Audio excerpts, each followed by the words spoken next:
Racing isn't easy, but experiencing it is. iRacing puts you in the driver's seat with the industry's leading sim racing game. Drive on laser scan replicas of the greatest racing circuits from around the world. Go head-to-head against other drivers chosen by skill-based matchmaking to ensure competitive racing at every level. Compete across all your favorite series. In officially licensed cars, engineered to deliver the most accurate driving experience possible.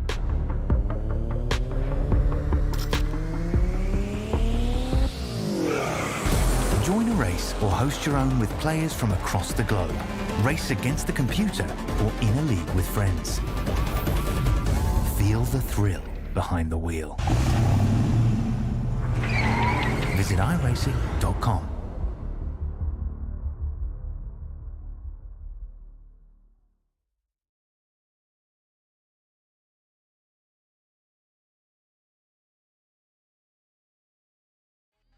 Welcome one, welcome all to SimSpeed TV. It's time once again for one of the stalwart series here on our channel, the Majors series, testing drivers' versatility across a variety of incredible events from all corners of the world of racing. First round of the 2023 season, and there's actually been quite a change. We used to broadcast the international region, now we are broadcasting the Atlantic region. Things have been compressed a little bit here in the Majors series, and a different time of day, a different day of the week for us, but regardless, it is the same strong field and the same hard racing that we've always seen in the Majors series. The first round, of course, being the Sebring 2-hour, and we're racing in the Predator format that we will explain a little bit later. My name's Reese Gardner, and we've got a very special guest joining us in the commentary box today. You probably know him from our friends at the Global Sim Racing channel. Making his SimSpeed TV commentary debut is Joe Peak. G'day, Joe. Really been looking forward to this one since I found out you were going to be in the box with me. It's time for some sports car action at Sebring. I absolutely love this place, and I'm sure you do too. Absolutely. It always puts on a good show, and yeah, I'm highly anticipating this, especially because the Majors is one of my favorites. I've been on the other end covering the Americas region for quite some time. It went by a few different names, but we're shifting our time over, so a lot of changes around here. But one of the changes coming back to this one that I love is that they're returning to an old format that they used to use. Yeah, exactly, and we'll explain the Predator format briefly now here. It is a multi-class race, but all classes have been equalized somewhat because they are all racing as one, and the faster classes are given a time handicap.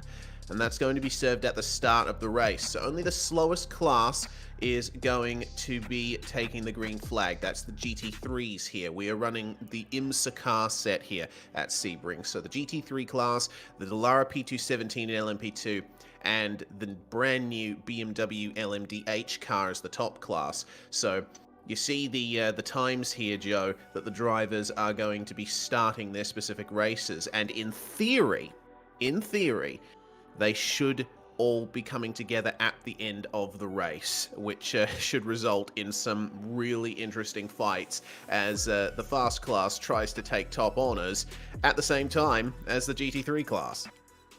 Indeed, and honestly, from my experience of getting to cover this style of races from years past, it really puts the pressure on minimizing mistakes. I mean, all racing does that, but it really comes down to, can you push your absolute hardest for the entire time to get to the end? Because you don't have any idea how close you are until it comes down to those last couple laps. So everybody's kind of in the dark, and all they know is, I can't slow down these whole 2 hours. Yeah, there's going to be very hard pushing here in the 2-hour race that is coming up very shortly. But of course, we have Alpha qualifying to think about first. The extinction qualifying, as it's called, has already been run. which is basically the 4 drivers that are on the bubble between the first and second split, have a one-lap shootout race to see who survives and gets sorted into their respective sessions. Now we are in Alpha qualifying. It's the top 3 drivers in each class, and they'll have a one-lap shootout to see who is the Alpha class, and basically the Alpha class gives 10 seconds more handicap to the other classes. So this is going to be an interesting one here, Joe. We're going to have the top 3 in each class all out there and all arranging themselves on the grid here. I can't wait to see what kind of mayhem ensues. Exactly. And on top of it, it's a one-lap shootout. So everybody is going to have to really be on their toes with cold brakes and tires. Because, yes, they had a warm-up lap, but that's not going to be much to bring them all up to temperature. Indeed, and Sebring being concrete for a good part of its distance means there's going to be some slipperiness in those tires even at the end of the lap. Well, basically they've all arranged themselves here. In the GT class, we've got Lachlan Capel, Mark Newton, and Christian Challoner. The LMP2s, we've got Travis Walling, Liam Quinn, and Steve Driscoll. And the BMWs, Justin Morton, Christian Abate, and Thomas Hinz. Away go the GTs, and of course they get a head start being the slowest class, and leading the way into turn 1 will be Christian Challoner, but ducking to the inside there is Mark Newton and Lachlan Capel, who takes the lead of the race. The LMP2s are now away too, almost 3 wide, and just a few seconds later the LMDHs go as well. Let's see who comes out on top here at the end of the lap, Joe. Driscoll looks like he's able to lead in the LMP2s, while it's Abate there in the lead of the LMDHs. And this is kind of interesting because they both have to work together. But at the same time, if you feel like you're quicker than those around you, you probably don't want to be held up. So they're not really racing each other, but at the same time, they need to try and make the best out of what they've got. That they do. Capel still leading the way of the GTs, and these guys giving each other a good amount of space as they make their way into the twisty section of the lap here, heading up towards Tower Turn. Let's see what the LMP2s can do meanwhile, as Driscoll, Walling, and Quinn still giving each other some good space as well. But I can see that Travis Walling is starting to give him some pressure and a little bit of oversteer on the exit of Tower Turn as well. And the LMDHs, well, they're trying their best here at the moment to catch up to the other 2 classes. Capel into Le Mans Curve there. Now they've only got Sunset Bend, and they'll be able to see who can come out on top. The LMP2s are just behind them here, Joe. Yeah, this is a great indication of what you're in store for with the Predator races, with us really not knowing how this is going to play out until right now, right up to the line. Right up to the line indeed. The LMP2s come through Sunset Bend. The GTs are still ahead though, and I'm getting the feeling that yes, Lachlan Capel has won that one-lap shootout there in the GT class. So the GTs have crossed the line first. The LMDHs weren't able to catch up. Interesting. Yeah, that surprises me a little bit with how much extra pace they usually have. So we're going to be adding 10 seconds to each of those. So I believe that's going to put them to 49.04 when we see the LMP2s take off, and 45.39 for when we see those LMDHs get going. Ultimately, what this will come down to is, like I said, just consistency. It's going to be king around here. Try not to lose time in traffic. Try not to make mistakes on your laps. And whoever can do that the best is probably going to wind up with a good shot at taking the win. Yeah, indeed. It's all going to be about cleanliness and about driving the track, racing the track as much as you are racing your competitors. Speaking of the track, let's check out Sebring. It is a legendary circuit, been around since the 1950s, and it is smack dab in the middle of the Florida Peninsula there, just by the town of Sebring and former US Army Airfield Hendricks. So a bit of a military history to this airfield, which is now part racetrack. We use two of the parts of the airfield, as well as many of the former access roads here, Joe, to make a really challenging racetrack. No elevation change, but boy is it bumpy. Yeah, and the history of being an airport is why it's so bumpy. So you see that back stretch and front stretch. Those are both still that original pavement from when it was an airbase. That has not been paved over and changed since then. And you can really tell inside the cars, it is just an absolutely rough and rugged ride. And interesting to note that you can see on the right-hand side, that is still airport in real time, that one. So while the track itself has been converted to full-time racetrack, right next door is still airport being used to this day. Yeah, exactly.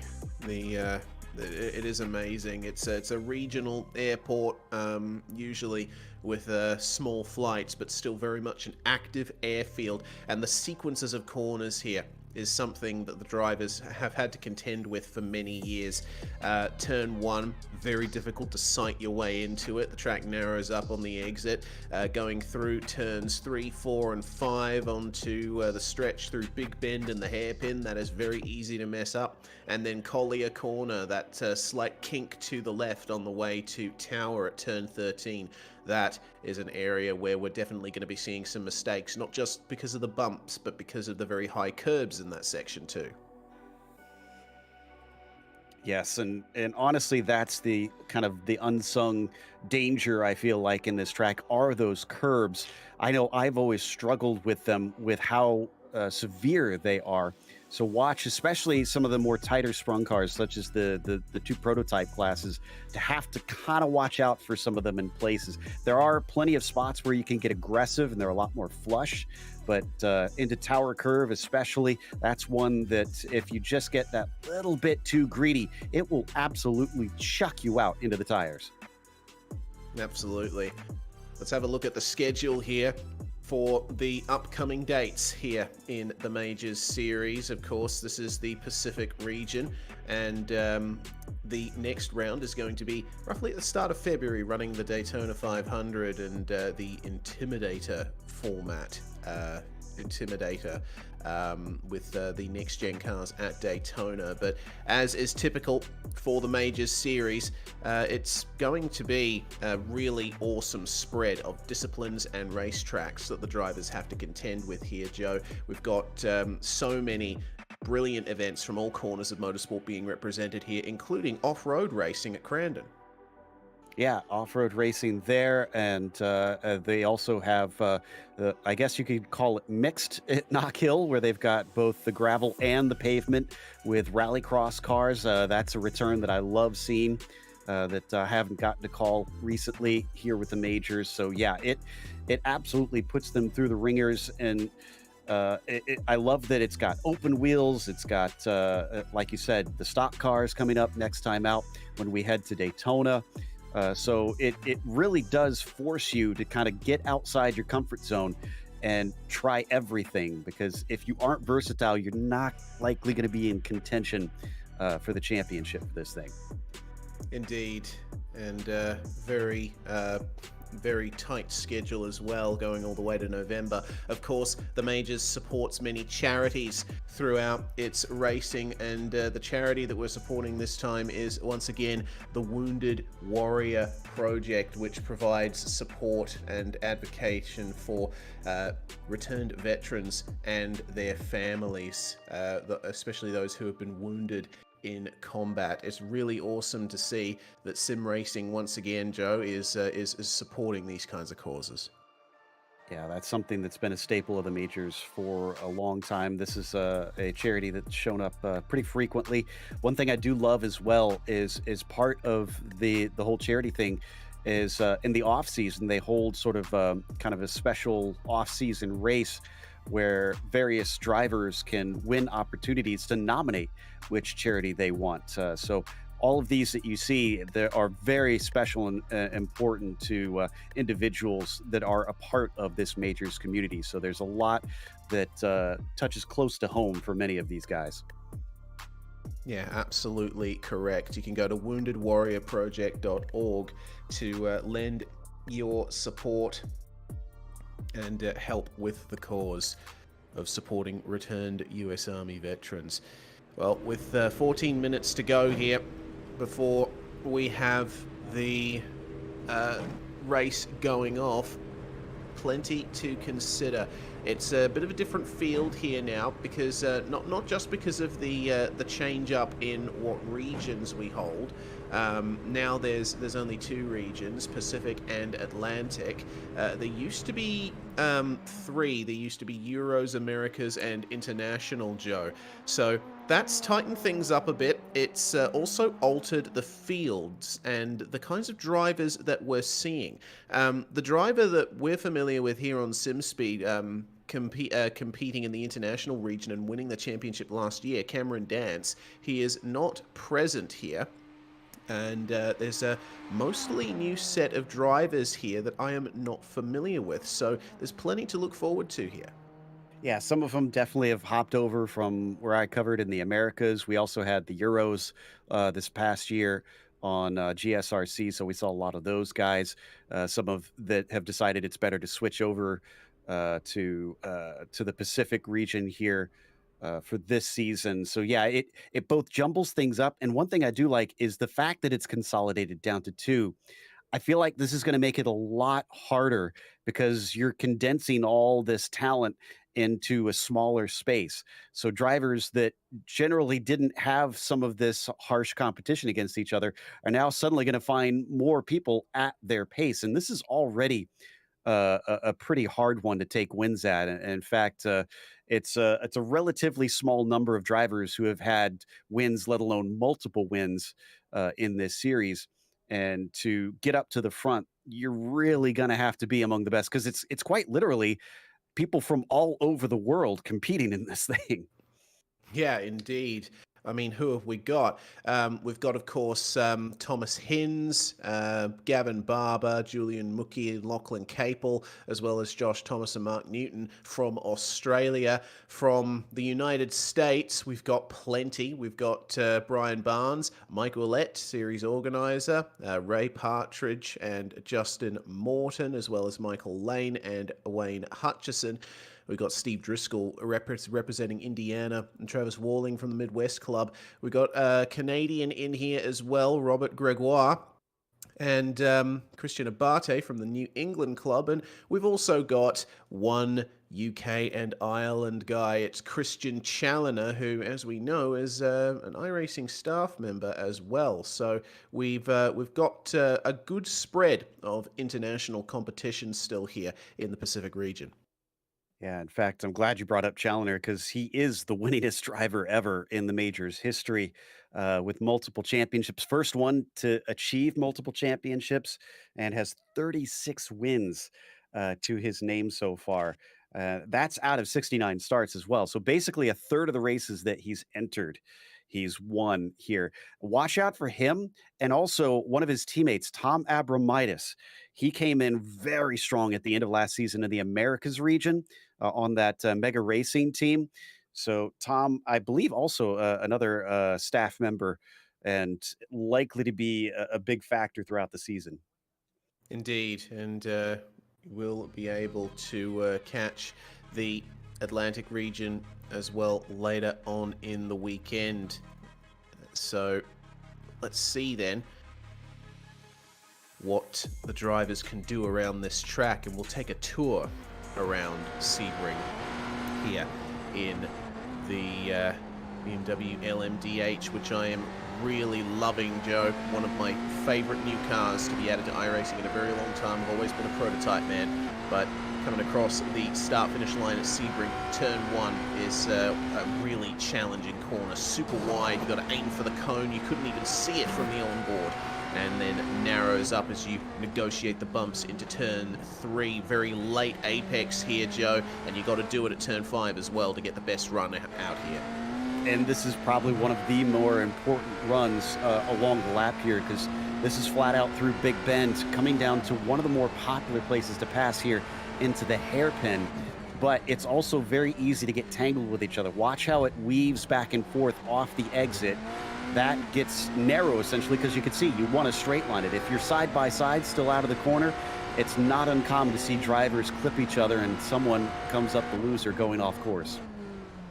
Coming up to Collier corner now, that's turn 10, he's just gone through, and there's Collier, the slight kink named for Sam Collier, who is one of the original founding fathers of Sebring. And then Tower turn widens at the apex. Got to be careful of the line on the exit. Another really important run through this flat out section at Gendebien corner, and then through to the Le Mans corner as well. Got to be careful of this curb. You need to use all of the track there. Go beyond the white lines to widen the exit here onto the Ullman straight. And Alec Ullman, one of the founding fathers of Sebring as well. And Tower turn, Joe, well, what can we say about that hasn't already been said? Multi-apex, get onto the concrete. There's a huge bump right under the bridge, and it's impossible to get it exactly right. Yeah, Sunset sees so many different lines through it, so drivers are going to be kind of scattering out and going where they feel comfortable and where they prefer. It's not your straight up typical duck it down as tight to the apex as you can go. Because of those bumps, it can sometimes make the middle line a little bit faster, and you'll see all kinds of over-under maneuvers and tricky things going on. But one thing I do love about getting to watch Morton race around here is he's another good example of what this series is about. My first exposure to Justin is I covered him on short track paved oval racing, and then later on dirt ovals. And yet he's one of these guys here in these LMDHs that is probably going to be looking at top 10. So he's no slouch on the twisty bits. Yeah, absolutely not. And looking from the outboard view, this is a rare demonstration of a mistake there, running a little bit too deep into turn 10. That can affect your entire run through Collier and then towards Tower. It'd be very easy for a driver to slip one up the inside there.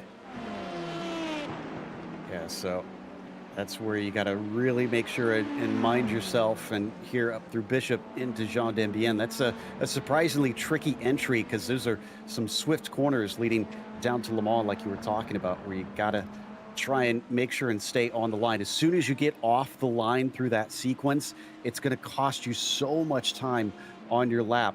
And they're going to have to at some point in this race because, yes, they're all racing each other, but it's still multi-class.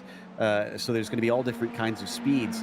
So I was kind of touched on it a little bit earlier, where you're going to have to pick and choose and figure out where can you lose the least amount of time trying to pass these slower cars, because that's going to play a big part in how this all unfolds.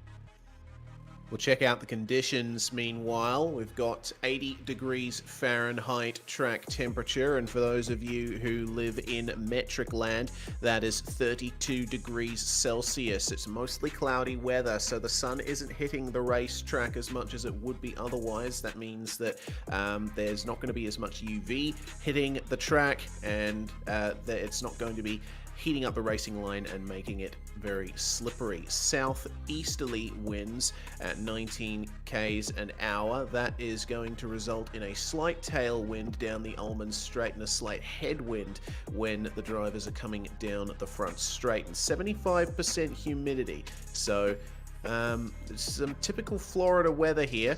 A little bit drier than some might expect, but it'll be interesting to see how the drivers negotiate this, because around about 32 Celsius, 80 Fahrenheit, Joe, that is pretty much the nice sweet spot for track temperature here. Just hot enough that it'll be a little bit slippery, but cool enough that the drivers can get some pace out of it. Exactly, yeah. So it's slightly warm, I'd say, but it's not too harsh.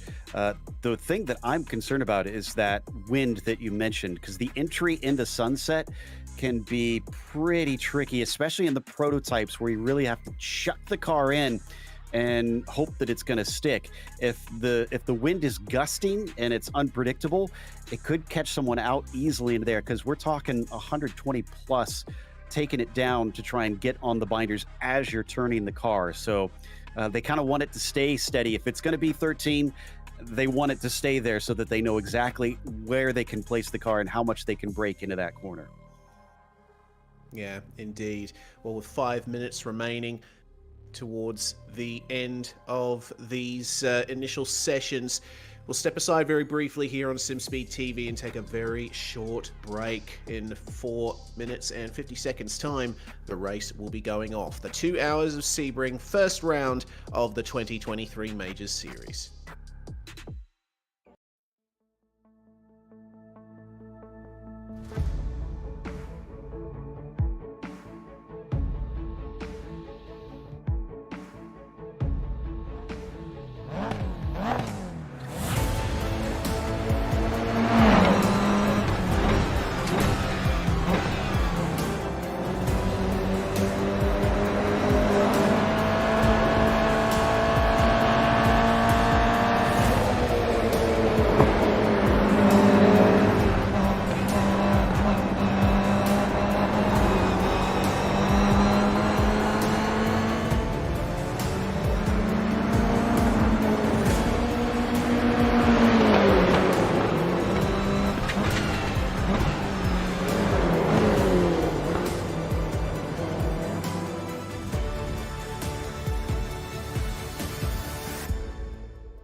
You're watching SimSpeed TV, the first round of the Major Series season for 2023. The 2 hours of Sebring running the Predator format. Reese Gardner and Joe Peak with you in the commentary box, and Jay Kennedy handling everything behind the scenes. Goodness me, Joe. My experience with the Predator format is minimal compared to you. Obviously, you've been a part of broadcasting this series for quite some time, so this is going to be a new experience for me, but from the explanation of the Predator format that we brought you all at the top of the show, I'm really looking forward to this. We've got plenty of excitement to come. Yeah, I've yet to come across any other series that's implemented this style of racing. So it's very much unique in my experience to the majors. And it was a little contentious sometimes because it's always hard to get the calculations down as accurate as possible. But honestly, that's one thing that I do like about it is that they have all kinds of numbers behind the scenes. They do immense calculations based on practice times that they've seen, based on what the qualifying wound up being. So they know what the cars can do and what the drivers can do. And kind of like I was saying earlier, part of why it does kind of come apart, sometimes we'll see decent gaps between the leader of one class to another at the end. And that comes down to, well, who was pushing, who made a mistake, who got held up by traffic out there. So it's going to weigh on the mind of these drivers. They're going to notice every little thing thinking, oh my God, I lost 2/10 there. I lost 2/10 there, all throughout the race. Cause that stuff adds up, and they could either be racing to the line at the finish, or they could be miles away from the person that they're trying to catch up to. I'm just thinking it's an interesting inversion for the prototype drivers, because usually as a prototype driver, you have your continual running at the start of the race, full chat, and then you come up on traffic and then you start losing time from that to your competitors. Well, it's a different situation for the prototype drivers this time. They're going to be starting with a handicap to the GT3 class, and they are going to have to lap them a few times in order to get to the finish.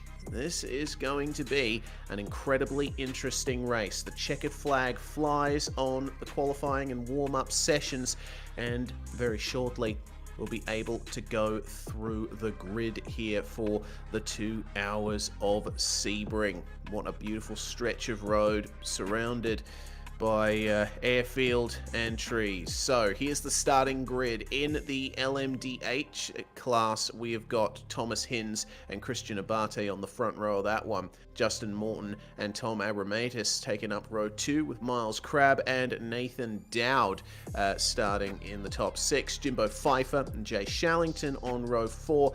Gregory Hectus and Sebastian Jackson starting on row 5. Brian McGreevy and Jason Lottridge will round out the top 12, Joe. When you get to 13th, Chris Yatito is there with Adrian Steffen to his outside. Dino Vela starts 15th, followed by David Hall, and then Josh Wilkie, the last of your LMDHs.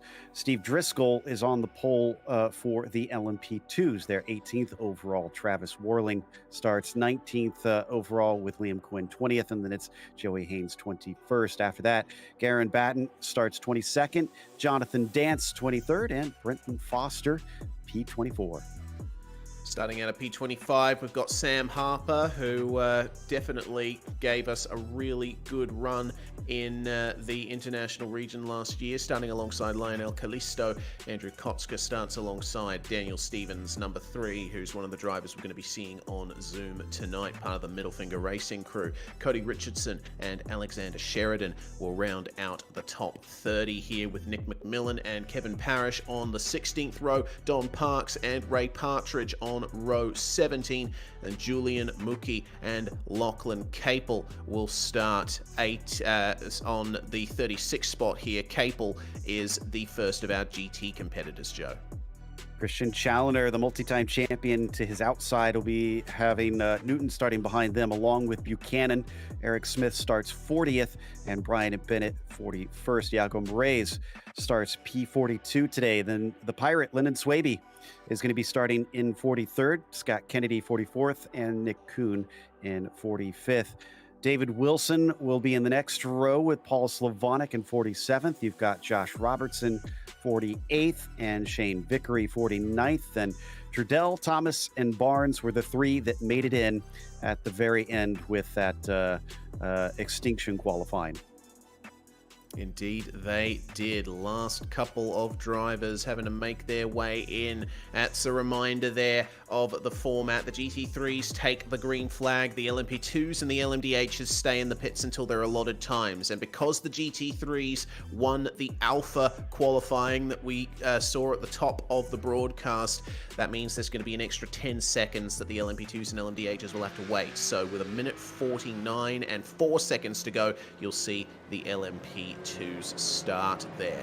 So now the focus is on these drivers who will take the GT3 green flag, and they have about 15 minutes worth of uninterrupted racing before they will have to start dealing with the prototypes.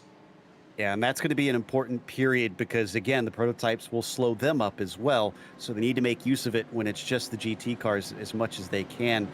Now, I want you to imagine yourself in these GT cars as well, Reese, and think about your typical multi-class race with the prototypes coming up behind you.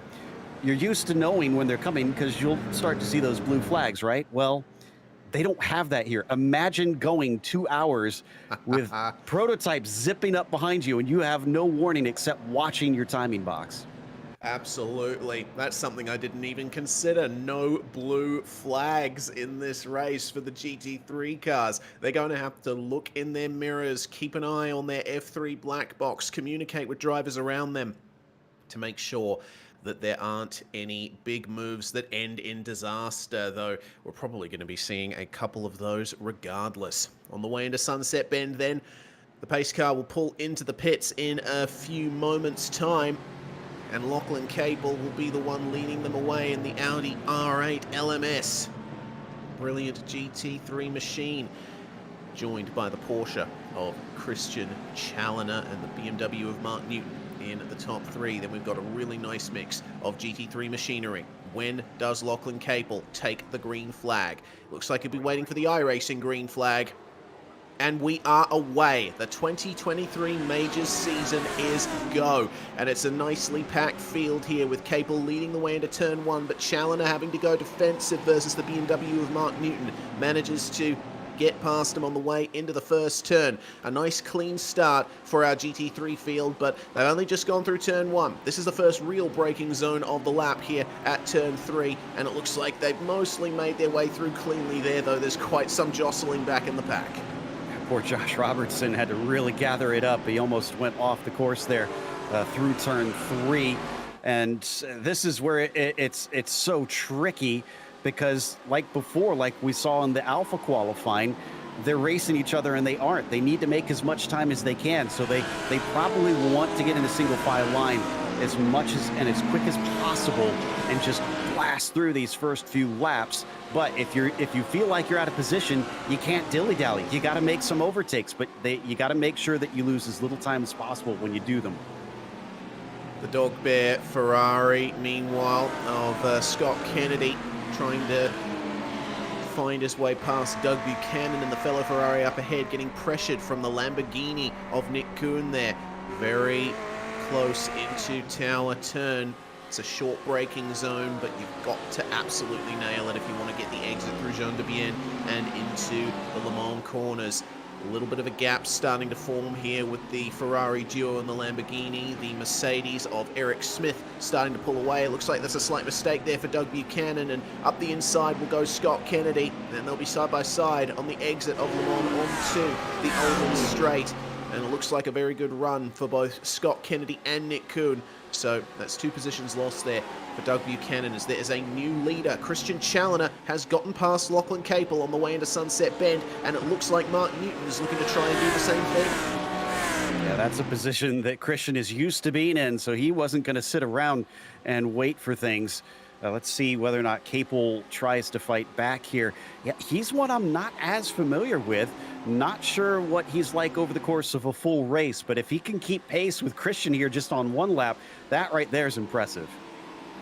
Indeed. We've broadcast many series with Lachlan Cable competing here at SimSpeed TV, and we'll see how the move was made. It actually looks like he ran wide on the exit of Le Mans there, and very well done by Capel to keep it under control there. The GT3 cars do have traction control and anti-lock brakes, but that can sometimes work against you when you get onto the grass.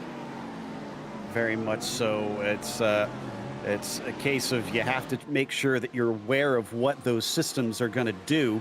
Because the other thing is if you outbrake yourself into a corner, well, the anti-lock brakes are going to do what they're supposed to do. And you can go sailing off that much easier because the car is not slowing up as quickly as it should with it kind of trying to fight the lockup.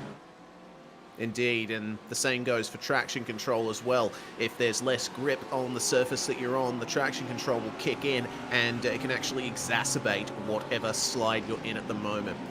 I have to say, Capel hasn't lost out much. He's still right on the back of Challoner, and they're starting to pull away from Mark Newton. And I'm getting word from our director, Jay Kennedy, replay thanks to our friends at Virtual Racing School, of exactly what I was talking about. We zero in on David Wilson, and oh no, getting turned around there at the hairpin, and very slow to get going. Over that grass. So contact between the two BMWs further towards the back of the GT3 field. All right. I think that was Josh Thomas that got into him there. As Josh carries on in 13th position as we look at the leaders. Already Capel's really putting the pressure on. In fact, he's going to go for it, Reese. Oh, here we go into turn one. Wow, Challoner saw him coming and decided, yep, all right, mate, you can have this one. You want to be aggressive in the early stages, go for it. I'll just sit behind you and make my move when the time is right. This is fantastic. And turn 1 is one of those places where you can really dive up the inside. It's a quick corner, but it's definitely possible. As there was another move there. One of the Porsches making their way past. It was Lyndon Swaby passing Doug Buchanan there. Let's see what Challoner can do here at the hairpin.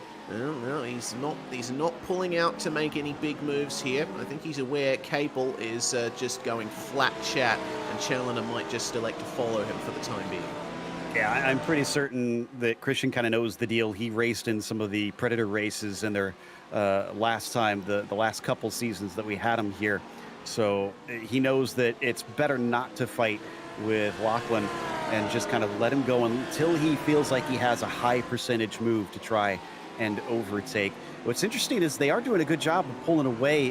Newton doesn't seem to really be able to keep up with them with about a 1.5 second gap, and then Bennett is kind of holding on to him. So they're kind of pairing off up at the front. Yeah, that seems to be the case, and it looks the same for 5th and 6th as well. Iago Moraes and Eric Smith, the Audi and Mercedes duo, fighting over those positions. The field is starting to space out a little bit, and we see there one of the BMWs a bit of an issue. It looks like that was Newton. Actually Newton. Yeah, Newton having a big issue there at Le Mans Curve, and that's made things a little difficult there for Eric Smith. Wondering if he could make his way around him, but Newton is going to try and fight this here with Iago Moraes on the exit of Sunset Bend, and Moraes so close to collecting the tyre barrier. Of course, now there is tarmac there at the exit, as there is in real life. It came a short time after the art update for Sebring to bring it in line with current graphical standards. Yeah, Smith's still working on this one. He's going to try to go to the inside down into turn 3 and gets that job done over Newton. So yeah, that bit Newton really badly. He wasn't the only one. We saw a glimpse of Christian Challoner as well, going off just not quite as far off of Le Mans corner. So already drivers are pushing that little bit hard. Here's what happens with Newton. Oh yeah, and that's pretty much the same thing that Lachlan Capel did at the start of the race. Just went a bit too deep into Le Mans and collected the grass on the exit. And of course, you've got to feather the throttle on the grass here, even in a GT3 car, because you don't want the traction control to go, oh dear, I need to limit the slip, and then you spin even more. So this is really putting Mark back in the thick of it, you can see here. And we're going to ride on board. I think this is Christian. Yeah, this is Christian's view. So, yeah, just about 2 wheels off, 4 for a little bit. Big oversteer, though, and he gathered that up quite fast. That he did. Well, that tells you why he's a multiple champion of the Majors Series. Very quick on the reaction times there. Lachlan Capel now leading by about half a second over Christian Challoner. But this is a great battle pack that has formed here now behind Iago Moraes. The recovering Mark Newton trying to make his way past Smith and Moraes up ahead. But they have to keep an eye out for Scott Kennedy as well in the Dog Bear Ferrari. Oh goodness, that's a car going off there at a very odd place on the Ullman Straight. Brian Bennett in the Audi. That was bizarre. What on earth happened there? He lost it in a straight line, caught the grass, as that's Moraes losing 2 positions there. Both Newton and Smith get by him in Sunset Bend. Oh, wow. It looks like Bennett did that all on his own. He just ran into the grass down the straight and spun. Yeah, this one's not going away quickly, though, because Newton and Moraes still side by side coming through turn 1. Iago's got the inside down into 3, and Newton's still not willing to give way. Almost gets shoved off the track, but still rebuffs him. That's impressive around the outside of that turn. Yeah, really good stuff there from Mark Newton. Definitely knew how to place his car. And the BMW M4 is quite a pleasant car to drive, especially with the recent updates to the GT3 class. You can push it quite hard and the car won't complain very much. So Newton obviously using that to his advantage. We'll get a side-by-side replay and see what happened here to the Audi on the way down the Ullman Straight. Now watch this, Joe. This is a very bizarre incident. Exits the corner without much fuss, and then for some reason just runs into the grass and the rear end kicks out. I'm wondering if he was just looking at some of his fuel numbers or something, fiddling. My guess is he was fiddling with something else along the way. That's the only reason I could think that you would drift over there, because you have to remember with sim racing, you're doing a lot of things that real drivers wouldn't normally have to deal with, trying to do a lot of strategy unless you have quite a large team behind you. So it can be easy to get a little bit distracted. As I think Iago's going to have another distraction here, because now he's gone from fighting Newton to Kennedy. Yeah, absolutely. This is still not over, though. Have a look at this. Kennedy trying his best to find his way past Iago Moraes in the Audi, the black Audi, completing the 5th lap of the race. Quite difficult to find your way past when you're very closely matched like this. You've got to be very brave on the brakes. 2-minute warning for the LMP2 class. They will be entering the racetrack very shortly, and then things are really going to get frenzied. Yeah, and let's see. Well, ooh, that means that if I'm understanding the timing right, they're going to be emerging in and amongst that GT3 field right away. And it's going to be a little bit chaotic in that situation, because they've been sitting in the pit lane this entire time with the car cooling down. Oh, but actually, no, they're being released right now. Oh, interesting. So the LMP2s now out on track, and have a look at that.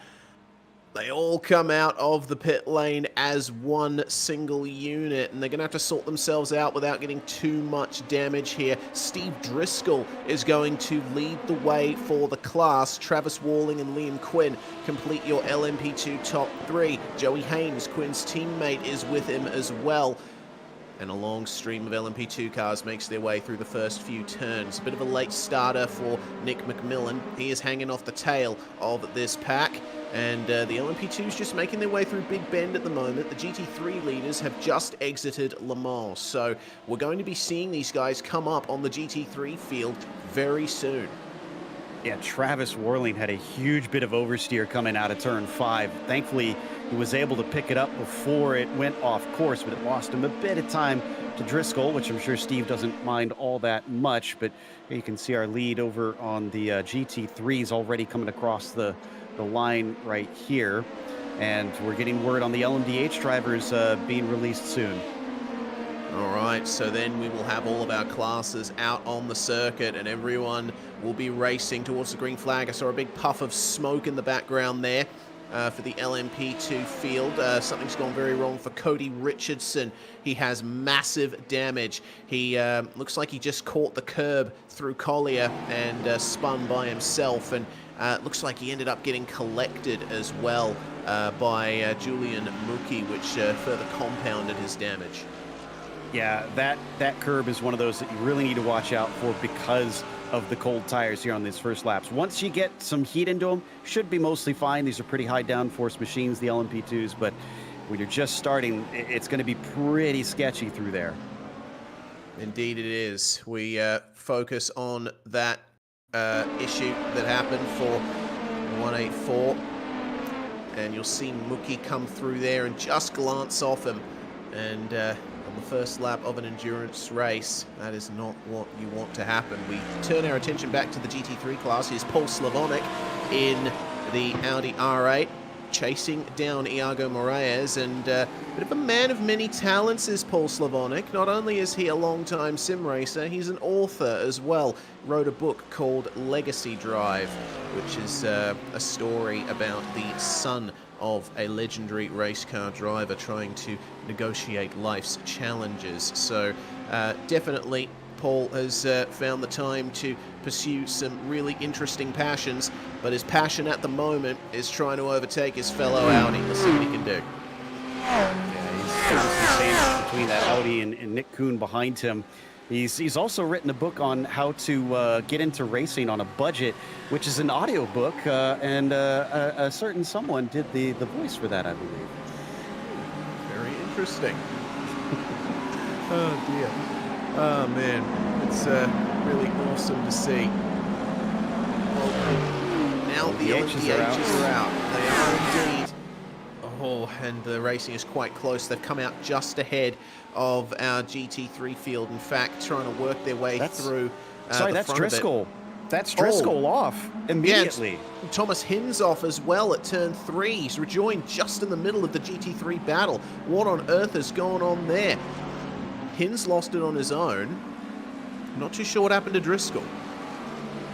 Oh, excuse me, I called it wrong. That's Jay Shallington, it looked like. Apologies, I saw Hinz and I got him confused.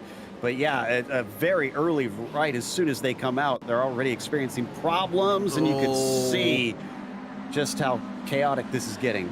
Oh dear, yeah. LMDH is everywhere at the hairpin, and these GT3 drivers are thinking, what on earth is going on? Slavonic's trying to take advantage and make his way past Smith and Kennedy in the GT3s as the LMDHs are still in the midst of warming up their tyres. This BMW M Hybrid V8, and I know this from experience, Joe, it is absolute death on the first couple of laps as the tyres come up to temperature. Oh no, that's Slavonic coming together with Moraes there. We got two LMDHs in the wall out of turn 10. Oh, this race has just evolved into chaos. Oh, and Pegleg got a piece of it too. The 424 just got slammed into, kind of had no place to go as those two were trying to collect it in the grass. Oh, wow. Yeah. Pegleg, of course, referring to Lyndon Swaby. Got a little bit of a bump there in the middle of Tower Turn. So we're looking at a very different mid-GT3 field. Scott Kennedy is still holding on to third place in class. Lachlan Capel and Christian Challoner have checked out on the rest of this field. And on Slavonic now, trying his best, is the BMW of Josh Thomas. And there is the coming together between those two Audis of Slavonic and Moraes. And yeah, that just created quite a bit of drama. Oh dear. Okay. I was about to say, hopefully things calm down from here, but that's not going to happen, is it? No, it definitely won't. To prepare for some excitement, Slavonic had to come in to the pits because of that. They do have a spare car, so he can get back out there, but it looks like he was in for quite some time, and he didn't take a spare car. Okay, so he's holding on to it in case he has worse damage later. Yeah, I think that's a pretty smart thing to do. It didn't look like damage that would warrant a fast repair in any case. So, you know, that's one of the big things about the Major Series. You only get one spare car per event. So if you keep it, if you hold on to it, you'll be a bit better off at the end. Here's some racing going on in the LMP2, in the LMP. No, sorry, not even LMPs. LMDH is what these are, and oh man, I'm gonna have to get used to that, aren't I? The pleasures of a new racing class. Thomas Hinz just making his way past Jason Lottridge there, and Hinzy on a recovery drive after losing it on his own into turn 3. Meanwhile, here's Warling and Haynes fighting over. Actually, that's Warling and Driscoll, sorry, fighting over the LMP2 lead. And they are just coming up on the GTs at the moment. This is a very difficult spot for them to come up to. GT3 of Brian Barnes forced wide there as the LMP2s had to make their way through one of the quicker corners of the circuit. And they come together. Travis Warling gets into the back of Steve Driscoll. They were trying to negotiate traffic, and Warling was just carrying too much pace into the corner. Yeah, he slowed down when he didn't expect it, and Warling had to be up close to him because he wanted to try and take advantage of any situation like that. He just wasn't heads up enough when it finally did happen. Now, the bad news is he hit him pretty hard. I'd be surprised if Warling got away without some sort of front end damage. Yeah, all right, we get another view of it. Of course, the BMW trying its best to stay out of the way, and then just rear-end contact for the number 51 car. Off he went. All right, the laps continue here. The LMP2s are on their 5th lap already, and they are having to fight their way through a very compressed GT3 field, and everyone's trying their best to keep it clean, but it looks like one of the BMWs hasn't been able to do that. That is the M4 GT3 of Joshua Robertson. And got to be careful reversing back onto the track like that. Fortunately, no one else involved, but I get the feeling that was potential contact with an LMP2. Actually, yeah, it was, unfortunately. Sam Harper got into the back of him through turn 3. Meanwhile, number 94 GT3 of Doug Buchanan having to negotiate LMP2s, as well as Brian Bennett, who we saw with that bizarre spin down the Ullman Straight in the opening laps. They're really getting into the thick of this group when both of the fields are together, and I saw a little contact in the background, I think, between Buchanan and Dance. Unfortunately, they're going to get away with it. Oh my goodness, and up for Bishop. This gets so tight. And Iago's already had his fair share of trouble, and he just about gets more. Liam Quinn narrowly avoids getting shoved off course. Very narrowly indeed, but Quinn managed to make it through, and so did Joey Haynes, and now the LMP2s are carving their way through that particular GT3 duo. There's a trio of LMP2s, Garen Batten, Britton Foster, and Sam Harper, all in a line together, and we know how quick Sam Harper is. He's trying his best to make up positions here, but he's some way off the lead as things stand. They have covered the majority of the GT3 field for the time being, but pretty soon a few of our LMP2 competitors will be coming up on the LMDHs as well. All right, let's reset as they come out of turn 1 here. A nice clean pass there. Doug Buchanan trying his best to hold on to what he can here in his Ferrari as he chases down the cars in front of him. Travis Walling is the one leading the way in the LMP2 class, and Christian Abate is leading the LMDH class. Lachlan Capel and Christian Challoner have yet to experience any of the chaos that's been happening back here, as up the inside Buchanan goes defensive against the Porsche here. Just be gentle. Watch out for the LMDH.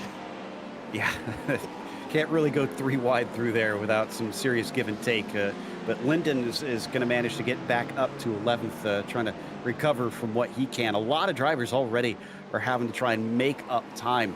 But the thing is, you only have your ultimate pace. You can't go beyond that. So you just kind of have to swallow your pride and get back to the fastest you can go and not overdrive the car. Yeah, that's the big challenge of multi-class racing, even in the Predator format, as the LMP2 of Julian Mookie there just catching the grass through Bishop. And oh no, that's the 047 off as well. That's Andrew Kotska. And have a look at this fight here. The number 2 car of Lionel Callisto leading this pack here with Steve Driscoll, and an LMP2 in the wall. Jonathan Dance going straight into the tyre barrier in the middle of Sunset Bend, and looks like no one else involved in that one. Dance losing quite a few positions out of that one. And they've still got more GT3 traffic to make their way through. But it seems that the LMP2s are having just as much trouble with each other as they are with the GTs right now.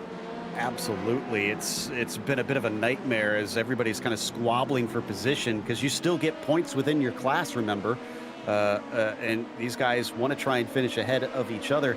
For Dance, unfortunately, I think he fell victim to one of the newer features that have been implemented on this track surface here in iRacing. Once you get off that racing line, it just does not give as much grip as it does on the racing line because of the polish that they've put in there. And well, it was just good night. The car's going so fast through that corner. Yeah, indeed.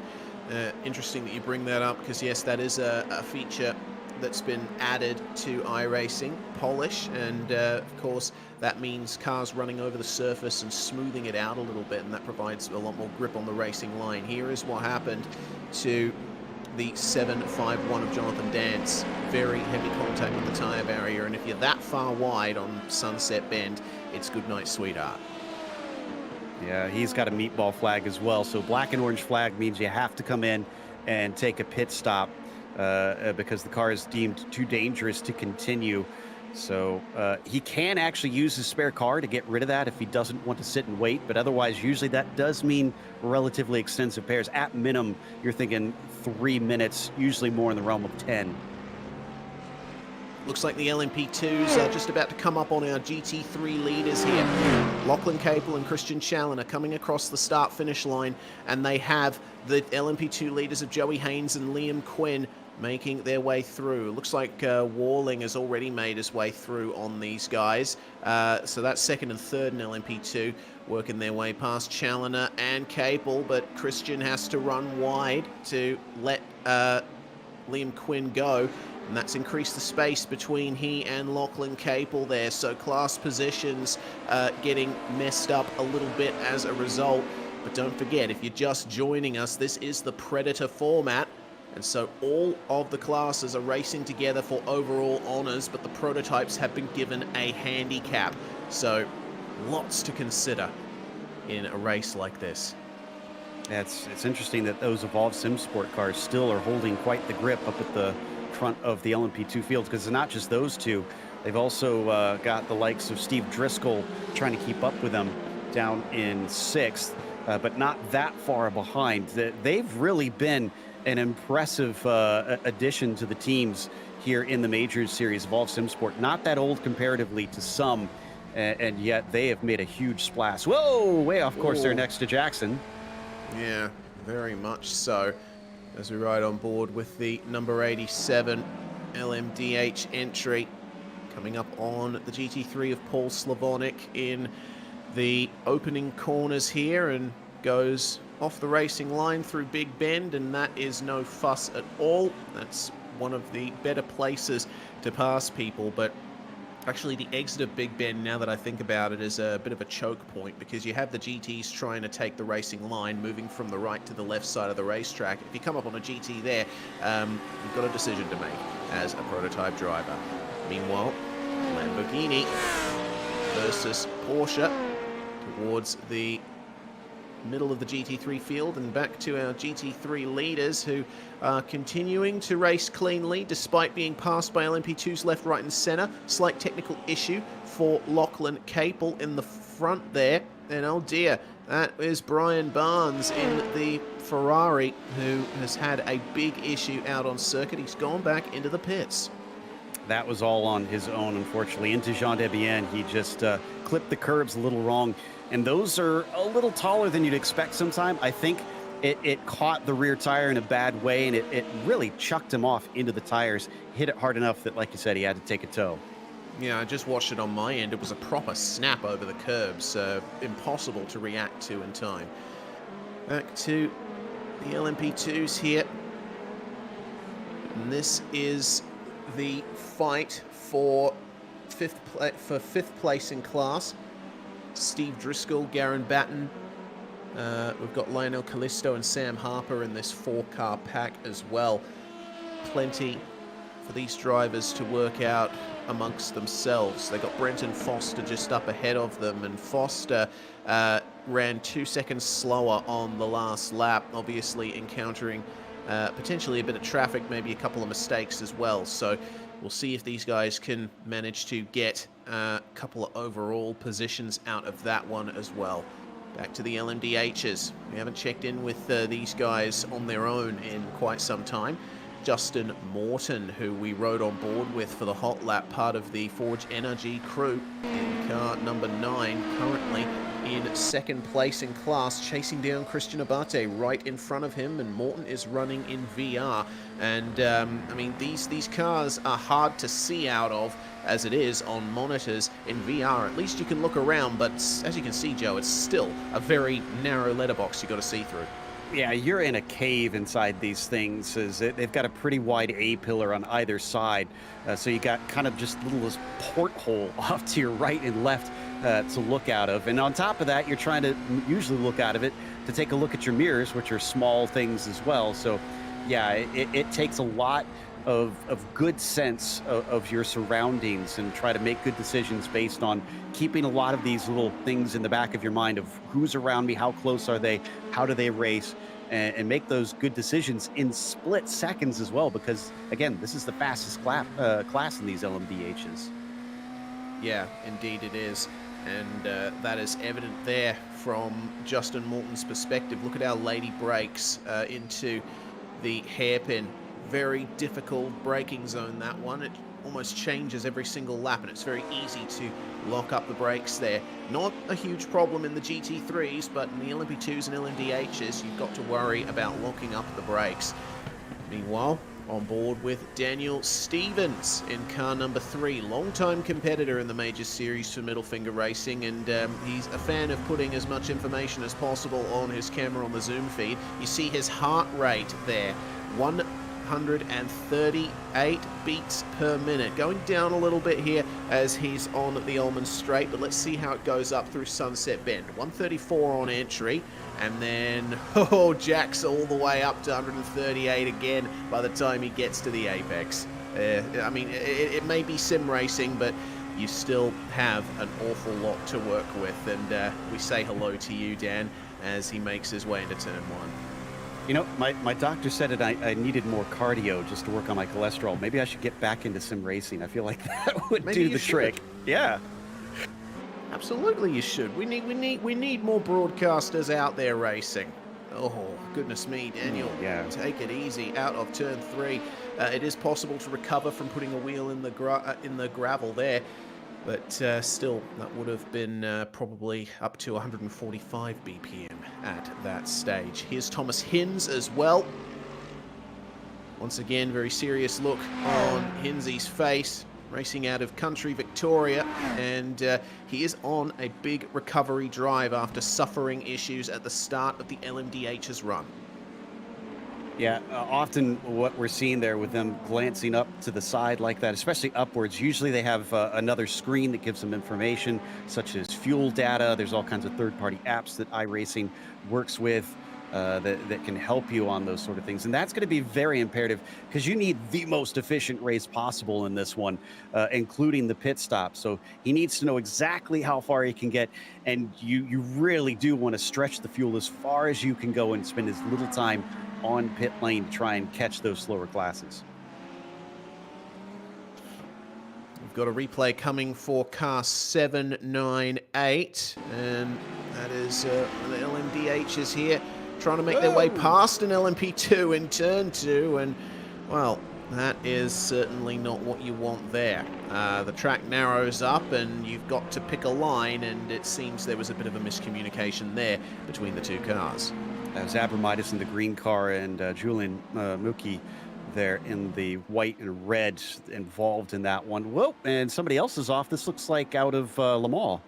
Yes, that is Kevin Parrish in the 888 car, who's gone for a little bit of lawn mowing, and it looks like he just went too deep into Le Mans and caught the curb, actually caught the grass beyond the curb, and gave a little bit of a hit to the wall on his front end. Replay thanks to our friends at Virtual Racing School. You see it in slow motion here, and that really demonstrates how bumpy this circuit is.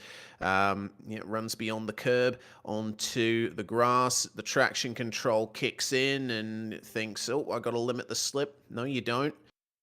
You're going to send me into the wall.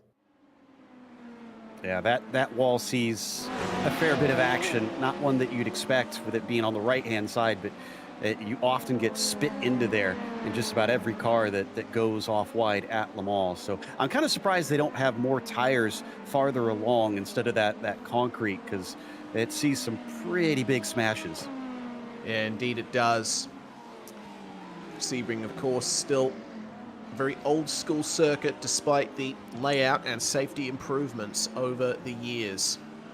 Still very much a track that has some ever-present dangers around it to your car at the very least.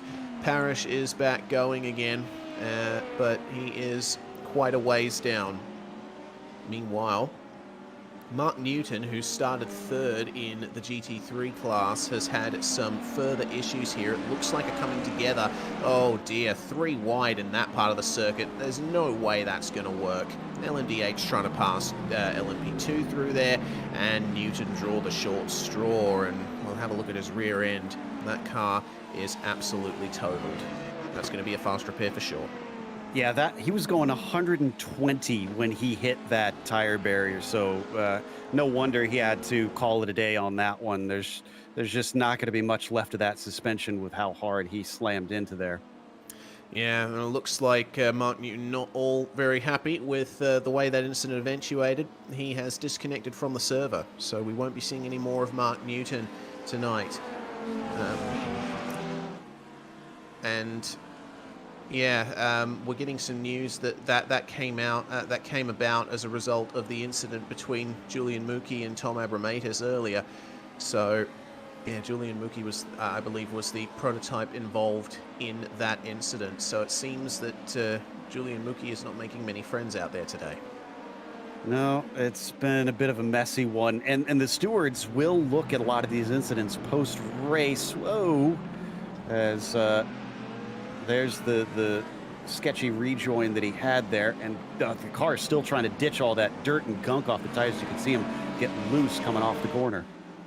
Yeah, so Mookie up behind Mark Newton there, and thinks better of it once Abramatis gets going again. But then we see the second LMDH come into the picture, and they want to try and make their way past here. But man, yeah, there's only one way an incident like that is going to go. And you're making all these split-second decisions. You have to be more aggressive in the Predator format if you're the faster class, because you're trying not to be held up. And that's just, unfortunately, some of the things that happen because everybody's kind of doing things they wouldn't normally do in a typical endurance race with these three classes. Also, can I give a little shout to Iago Moraes? He's still in 7th, despite all the craziness that he's been through. I can't believe that he's that high up. Yeah, I can't believe either. He's really stuck it out, hasn't he, has Iago? Currently trying to get back past Brian Bennett, who passed him there. Look at the 888 meanwhile. Racing further back in the LMP2 class, Kevin Parrish carrying a tiny bit of damage here, and he's got some LMDH traffic to deal with. The car that I like to call Big Sniff, because that BMW grille makes it seem like it is definitely breathing clearly. Yeah, I think the two prototype classes are probably going to have the hardest time with each other because they are relatively close on pace over the course of a lap. We got another replay here. Yeah, riding on Sunset. Board. LMDH passing into Sunset Bend, and oh, okay, glancing off the inside of Sunset Bend, and that's something that could be very easy to do if you haven't quite worked out your line into Sunset Bend. Very easy to turn in a bit too early, glance off the inside there, because it's really a triple apex corner when you think about it.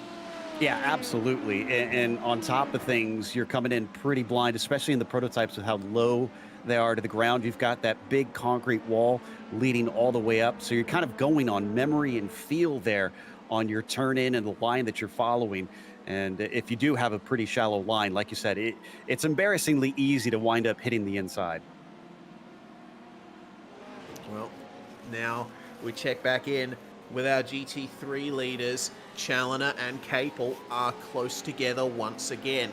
First time they've been this close for quite some time, and they've managed to deal with the LMP2 class first time around and the LMDHs as well, but they are so far ahead of the rest of the GT3 field. They are in their own race right now. It's 10 seconds back to third place Scott Kennedy in the GT3s right now, but they are going to have a couple of LMDHs to deal with soon. Chris Yatito is going to be just behind Scott Kennedy there. You see him in the background as Challoner tries his best to keep pace with Capel, and it doesn't seem like it's too difficult for him. If anything, he might be lifting off a little bit into the braking zones. Yeah, being able to save fuel could wind up paying some big dividends if you could leapfrog your competitor and make that pass on track without having to lose time. As you watch the 967 here come around out of the final turn. 10 seconds to make up. That's going to be difficult, but not impossible at this stage. But the Ferrari's holding his own. I love the parity that we're seeing in this latest build, because I'm looking down the order. Audi, Porsche, Ferrari, Mercedes, Lamborghini. Top 5 sees 5 different makes. Yeah, that's awesome to see. For as much as people like to rag on balance of performance occasionally, it's definitely worked out well this time around. We've got drivers from all different corners of the GT3 world, definitely making a home towards the top of the field here as the LMP2s now making their way through the GT3s once more, and oh dear, just through the third turn there.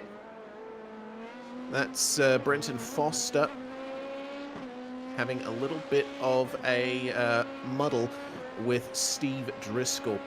And they're making their way past Iago Moraes at the moment into the hairpin. They've got LMDHs amongst them as well. David Hall, who is down on the field in the LMDHs, but trying to plug away as best he can. He makes his way past Moraes. And now, let's see what the LMP2s can do versus Brian Bennett here. They are involved in their own battle at the moment, but they have to be careful not to get too involved with the GTs here. They've got to unlap themselves properly, and it looks like they've both made their way past Brian Bennett nicely. Oh, Steve was 2 tires into the grass there coming through Collier, which can be oh so dangerous. And thankfully it didn't spin him out, but man, he's really pushing his luck in some places. Yeah, really is. Hopefully things work out for him in such a way that he doesn't have to visit the pits for a fast repair. Scheduled pit stops should start happening soon-ish for the LMP2s and the LMDHs. So we'll see how they go. The GT3s last a bit less than an hour, and there will be 2 stops required. A full fuel stop for the GT3s, followed by a shorter splash towards the end. So all 3 classes will have to pit twice over these 2 hours. Saw a problem for the 771. I think a prototype had a little bit of involvement in it. So that's what's now our 5th in the GT3s. I'm not sure if he was higher up than that before the incident. I'm going to wager that he was, because I see Nick Kuhn about 2.3 seconds ahead. Let's see if we can find this one. This happened in Sunset Bend. It has. Eric Smith got collected by Joey Haynes on the way into Sunset Bend, and that is a real shame to see. Just looks like we can't get the replay, unfortunately, but I will say that Joey Haynes probably thought he saw the door opening on the way into Sunset Bend, and Eric Smith was just turning in. Of course, that's something you got to consider, Joe. The way these cars generate their grip, it's downforce all the way in the prototypes. The GT3s produce quite a bit of their own downforce, but they still rely a lot more on mechanical grips, so they have to take wider lines. Absolutely, yeah. It's something that you got to really be considerate of, because it's not just of the other class and making sure they're safe, but you're safe as well. As I'm taking a look at Haynes' car off of what we got with the feed here, and I do see a little bit of damage on driver's left front, so I don't think he got away with that one scot-free. Yeah, definitely getting a bit of damage from that, and Eric Smith getting sent into the barriers a little bit, has some reasonable damage of his own to contend with in the newer Mercedes car there with the larger grille. Back to the LMP2 fight here. Brenton Foster in 5th place, trying his best to find his way past Steve Driscoll. These two have been very close for quite some time, and I was going to make a lap time comparison, but in a multi-class race like this, when you're dealing with finding your way past slower class cars and trying to let by faster class cars as best you can, there's really no point in comparing lap times, because oftentimes it will be the luck of the draw that determines who is quickest. Yeah, you mentioned it a little bit earlier. Somebody was 2 seconds slower on their lap. Now, think about, if you take, let's say they get held up like that 5 times in a race, that's 10 seconds right there. And that could be a big enough difference of a position between you and who knows how many of the slower class cars at the end. So that's why I was talking about earlier that you have to be so aggressive. You can't sit and dilly-dally. You have to play it safe because you got to get to the end, but it's those who are willing and smart enough, skilled enough to take the big risk moves that are going to wind up taking better rewards today. Yeah, absolutely. Oh, all right. That's a little bit borderline there from Steve Driscoll, nearly pushing the Ferrari of Scott Kennedy off the circuit, but escaping for the time being. And the GT3 leaders now. Oh, yeah, actually, look, Christian Challender's in front of Lachlan Cable again. That pass was completed off screen, and they've just allowed Joey Hinz through, and you can definitely see that damage on Haynes's car you were talking about there, Joe. The front left looking a little substandard. Yeah, I think I'm starting to sense a little bit of deja vu here, because it was in Le Mans again, I think. Actually, I'm double checking. No, I think it was a slowdown penalty or something. Okay, so we have a little bit to dissect here. Yeah, Capel once again ran a bit too deep into Le Mans. He didn't catch the grass, but maybe he picked up a slowdown just a little bit earlier as well that compounded that. Hard to tell, but either way, now they are having to be negotiated by an LMDH, and that has put a little bit more space between them. David Hall in car 10 makes his way past the two of them cleanly, and now it's going to be up to Capel to try and make up that gap, but he's going to have LMDHs and LMP2s to deal with quite a bit over the next few corners. Love how he was able to come down into the apex there into Cunningham, though, right between Christian and Morton there, just kind of on either side. He had just about enough space for an Audi to fit in there. And that's the sort of things that you just have to have that sense of timing, of knowing how all the cars are running, to be able to say, okay, I can take this apex and not lose, half a second this lap by just taking my line. And I know that I'll be safe here. But it takes some knowledge and it takes some experience. Indeed it does. And those with the most knowledge and experience will almost always come out on top. Well, back in the slipstream now, and it looks like Capel actually lifted off on the entry to Sunset Bend there, ever so slightly, potentially saving a tiny bit of fuel to make his pit stops a little bit shorter. And Sam Harper in the 52 makes his way through on the both of them there. They've got Callisto, Batten, and Stevens coming up behind them, and those three are fighting very hard over the 7th place spot in LMP2. Callisto makes his way through on Capel, who has to run wide, and that puts even more space between Challoner and Capel.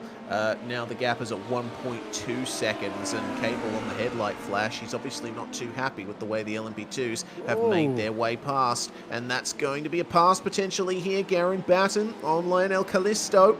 Up the inside at the hairpin, puts the power down and gets the position done. Daniel Stevens has been brought right into this as well. It is now a three-way battle for 7th and LMP2 while they're negotiating the GT3 leader. Yeah, I was reacting because Stevens was trying to go around the outside of Lachlan through Big Bend, and that just about resulted in an accident because Lachlan was trying to take the racing line. Like you said, it's those change of directions. I've always considered the tracks that are more difficult for multi-class to be these ones where you have to switch across the track more frequently and more quickly, because that's where that miscommunication happens more often. It's cutting across racing lines that you see those really difficult contacts at high speeds. Pit stops for Miles Crabb in the LMDH and Alexander Sheridan in the LMP2. Looks like, fuel, tyres and damage repair for Sheridan in the number 5 there. He re-enters the race in 17th place in the LMP2s. Second last of the running LMP2s at the moment. Jonathan Dance is the last one there. And amazingly, we've only been, we're only coming up to the halfway point of this race, and despite the amount of chaos that we've seen, we've only had 2 retirements. Joshua Wilkie did not take the start, and so far Mark Newton is the only car that started the race that has not finished at this stage. That's really encouraging to see, honestly. Glad that everybody's trying to stick with it here. The spare car does help it some, but it can be easy to give up if you find yourself disadvantage. Now, what happened to Nick Kuhn? This is into Jean Debian. Had a slowdown, apparently. And then he had to lift off to let the LMP2 through and the LMDH as well. Might this be a problem at Sunset Bend? It's down to the inside. Yeah, Looks like maybe That's just odd. couldn't take his racing line, because it looked like he just had an absolute stream of prototypes constantly around the outside of that corner. That he This is did. Lyndon Swaby, though. Yep. First GT3 to take a regular scheduled pit stop, I think. Up on the jacks. Of course, recent changes to the cars that compete in the IMSA car class. Used to be that in GT3s you had fuel and tyres done separately, and it was the same for the LMP2 as well, I believe. But now fuel and tyres are done at the same time, which really shortens the pit stop. It's about 35 seconds in the LMP2s for a full stop, and it looks like one of them just overshot his pit box ever so slightly. But that's no concern of our GT3 leaders, who continue out on the track, and Challoner and Capel have been racing each other very hard for this entire event, and Capel has caught back up to Christian. Yeah, but I think your call earlier about him saving fuel is right, because he had a huge slipstream down the front stretch and decided not to try and take the pass into turn one. Now, it could be just that he's trying to minimize the risk, since it is sometimes a little scary to try and go side by side through turn one. But I got the sense that he is pretty content to just ride behind in the slipstream of that number one. Yeah, indeed. We've had some more pit stops come in the LMP2 class. Joey Haynes, Liam Quinn, Steve Driscoll, Brenton Foster, and Daniel Stevens, who is still in the pits, as you can see. Cody Richardson comes in behind him. Stevens has been in there for going on a minute now. So evidently some big issues there for the number 3. Not entirely sure. I'm trying to see if I can find... Yeah, there's no meatball flag for him, so it wasn't something in that realm. If he did have some damage, it must have been something that was optional, but just interrupting his driving so much that he couldn't afford to keep going. And he does seem pretty upset, because he just kind of hit the wheel in frustration there. Yeah, I'm going to go back and check to see what happened to Daniel Stevens, if anything. There's potential that it might have been a speeding on pit entry penalty. Oh, unsafe entry. Stevens. I just found it. Yeah, he cut across the cones. Yep, I see that. And the reason that happened was because he had to make way for an LMDH of Tom Abramatis on the inside when he was scheduled to come in for his stop. So it was a late entry for Stevens. He went across the cones, and you have to commit to pit entry before those cones. So ultimately iRacing gave him a penalty for that. And I understand Stevens' frustration there. Yeah, it's just one of those things where you don't always anticipate, especially if you are short on fuel and you have no other option because you can't go around an extra lap. Looks like we're going to get a view of it here. Yeah, sometimes you really need to anticipate big time well ahead to position yourself on the inside. And yeah, that is a clear-cut unsafe entry. Yeah, absolutely. Well, that's going to be something that Stevens will undoubtedly have to recover from. The GT3 leaders once again. Challoner versus Capel at the front of the field. These guys have been the class of the field, I have to say. From the moment the green flag dropped, they have just been slicing and dicing with each other. But now we're starting to see some strategy come in as pit stops continue for the LMP2 class. Kevin Parrish, Julian Mookie, Ray Partridge, and Don Parks all making their way through the lane at the moment. Out comes the number 8 of Partridge. And a safe re-entry onto the track. Didn't have to worry too much about the Ferrari behind there. That's Brian Barnes, who we already saw has had some serious trouble out there today. So he's probably not going to try and get in anybody's way since he's just kind of fighting for scraps at this point. Brenton Foster's another one that's just had nonstop action out there today. Every time we look at him, he's fighting with somebody. Absolutely. It's been incredible to see what adventures Brenton Foster has had. This time he's trying his best to chase down Sam Harper, who had some success in the international region last year. Currently Harper down the order a little bit in terms of overall position anyway, but fighting very hard here for 5th and now 4th as they're coming up on Steve Driscoll, who's just had a couple of issues getting past Lyndon Swaby. Oh dear. And a problem for a Ferrari at, it seems, turn 10. So Sam Harper managed to defend that position from Brenton Foster in the end, but they both lost more time to Steve Driscoll as a result of that coming together. Very close to disaster for them and for Lyndon Swaby as well. I hope we can get maybe an onboard replay for Harper there through turn 1, because the car was all sorts of loose. He was 3 wide at the time, and still he somehow caught it. Ryan Bennett's also going to get in, take tires and fuel, and be on his way. But we've already seen that he's kind of run into a few issues here and there as well. Coming up on the Ferrari here at turn 10. Harper's going to have to try and make his way past. We'll get a replay here of what happened between them and Swaby. And this was so close to absolute disaster there. What on earth must have been going through Harper's head at the time? Things we can't repeat on air, I'm pretty sure. Obviously, actually looks like there might have been a bit of ghost contact there between the two cars. So, obviously, once again, a slight miscommunication on the way into a quick corner makes things very difficult for both classes involved. As we have some of our first proper scheduled GT3 pit stops, David Wilson in the BMW working his way through. Foster's got a good run here. He got to the inside through Sunset, but he hasn't finished the pass. Now it's going to switch back, so Harper's going to have the inside again. This time, at least it's 2 wide, so hopefully he can keep it a little bit more together. He just ekes in front.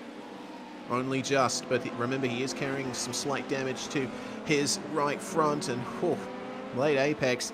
I think Brenton almost thought the door was open for a pass there, but quickly became aware that it is a late apex corner and you're not able to make the pass there. Scott Kennedy, 3rd in GT3, now 4th. Now down into the lane, getting his tyres and fuel put in. That's the first of what we presume to be 2 pit stops for the GT3 class. It's going to be a very short splash towards the end of the race for those cars. Now, I'm seeing the LMP2s start to make up more ground here on the GT3s. They're making their way through on the leaders now. This is Harper and Foster.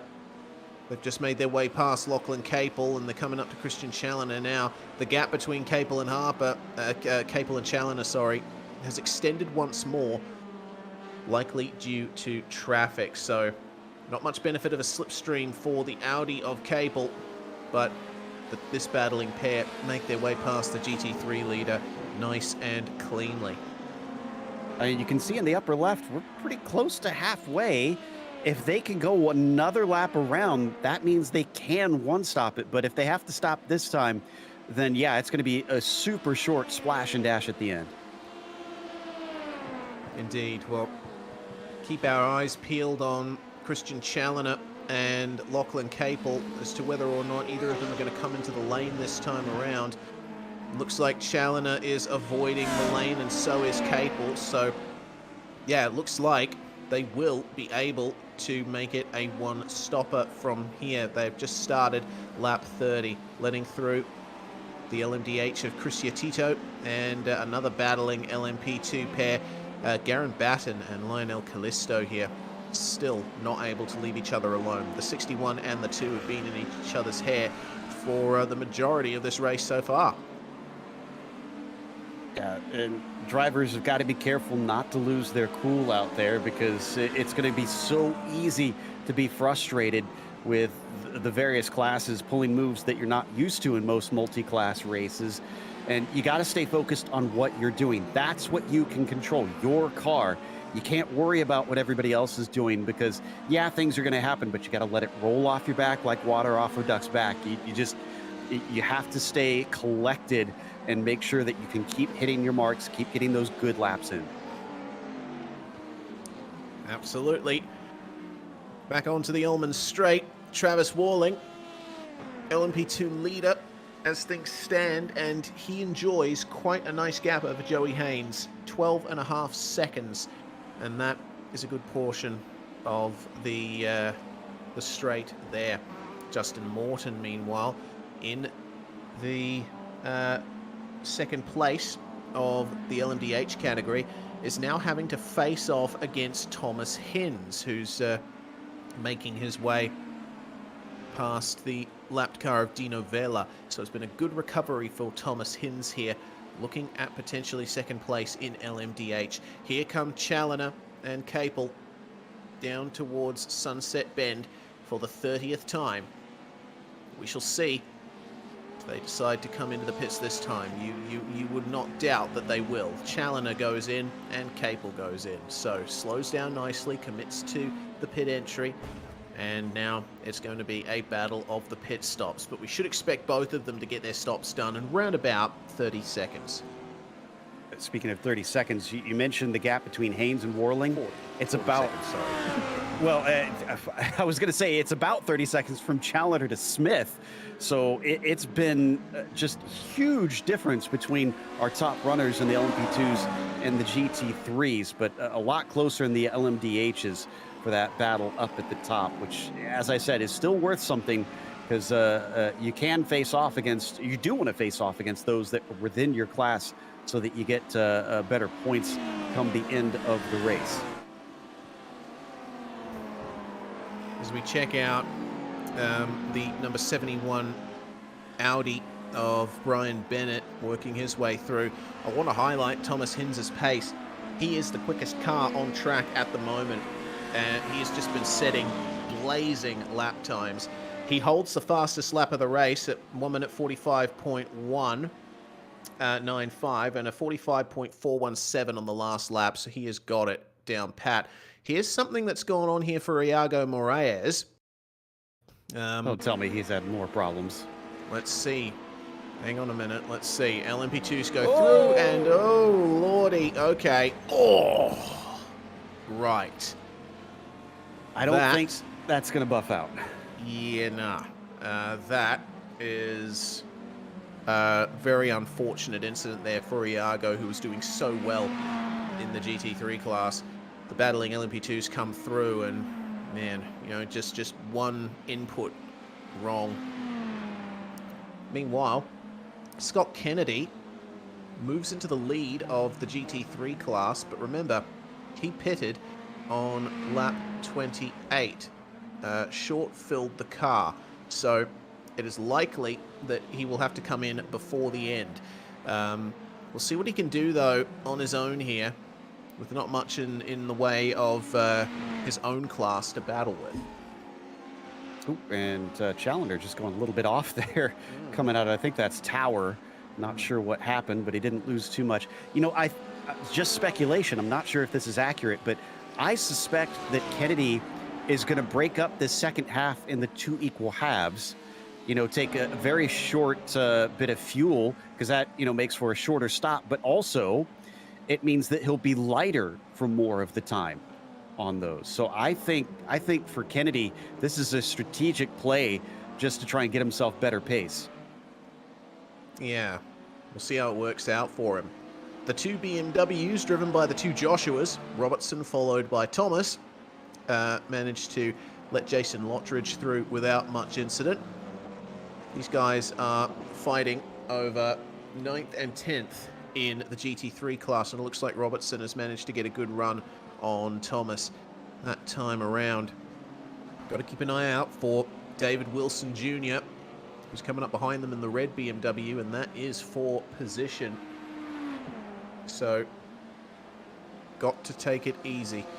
Got another replay coming up here for something that happened to LMP2 driver Ray Partridge in the number 8. He's in the pits at the moment and working his way through the traffic on the outside into the hairpin. Oh, a little bit of a lock up there over the bumps. Goes off the circuit and actually escapes back to the lane. So that's a shame there for Ray Partridge. He wasn't running too badly in class, but it seems evidently facing some issues of his own. Yeah, maybe just not happy with the handling of the car. There are some situations where drivers, if they feel like they're a danger and they're not fighting for a championship, they'll park the car just because they don't want to ruin anybody else's race. So I wonder if maybe that's what Ray's thinking here, just having too much trouble, and he's already down the order, so he's just going to call it a day a little bit early. But the two Joshes still staying close, and our LMDH is also having a nice little battle here coming out of Sunset with Nathan Dowd in that number 7. Indeed. Nathan Dowd making his way past Cody Richardson here into turn 1. The LMDHs and LMP2s, not a huge pace difference between the classes, but still substantial enough. You can see that the LMDH, with its hybrid boost on corner exits, gets away from the LMP2 very nicely. I'm looking at the pace for Scott Kennedy in the GT3 lead, by the way. 2:06.96 for Scott Kennedy. Meanwhile, Christian Challoner, 2:01.3. The gap has extended there for Scott Kennedy. So short filling the car, having that lighter fuel load in the Ferrari, working out for him in the short term. But I'm wondering, with the amount of time you lose with a pit stop, is it going to be enough for Kennedy to try and keep himself in contention for the win here? I strongly doubt it, because even if he extends that gap to 10 seconds, it's still not going to be enough to cover another pit stop. Yeah, well, I wonder if that's a case of I've made my bet, and now I'm going to have to lay in it sort of thing, because you have to commit to that 1 or 2 stop very early.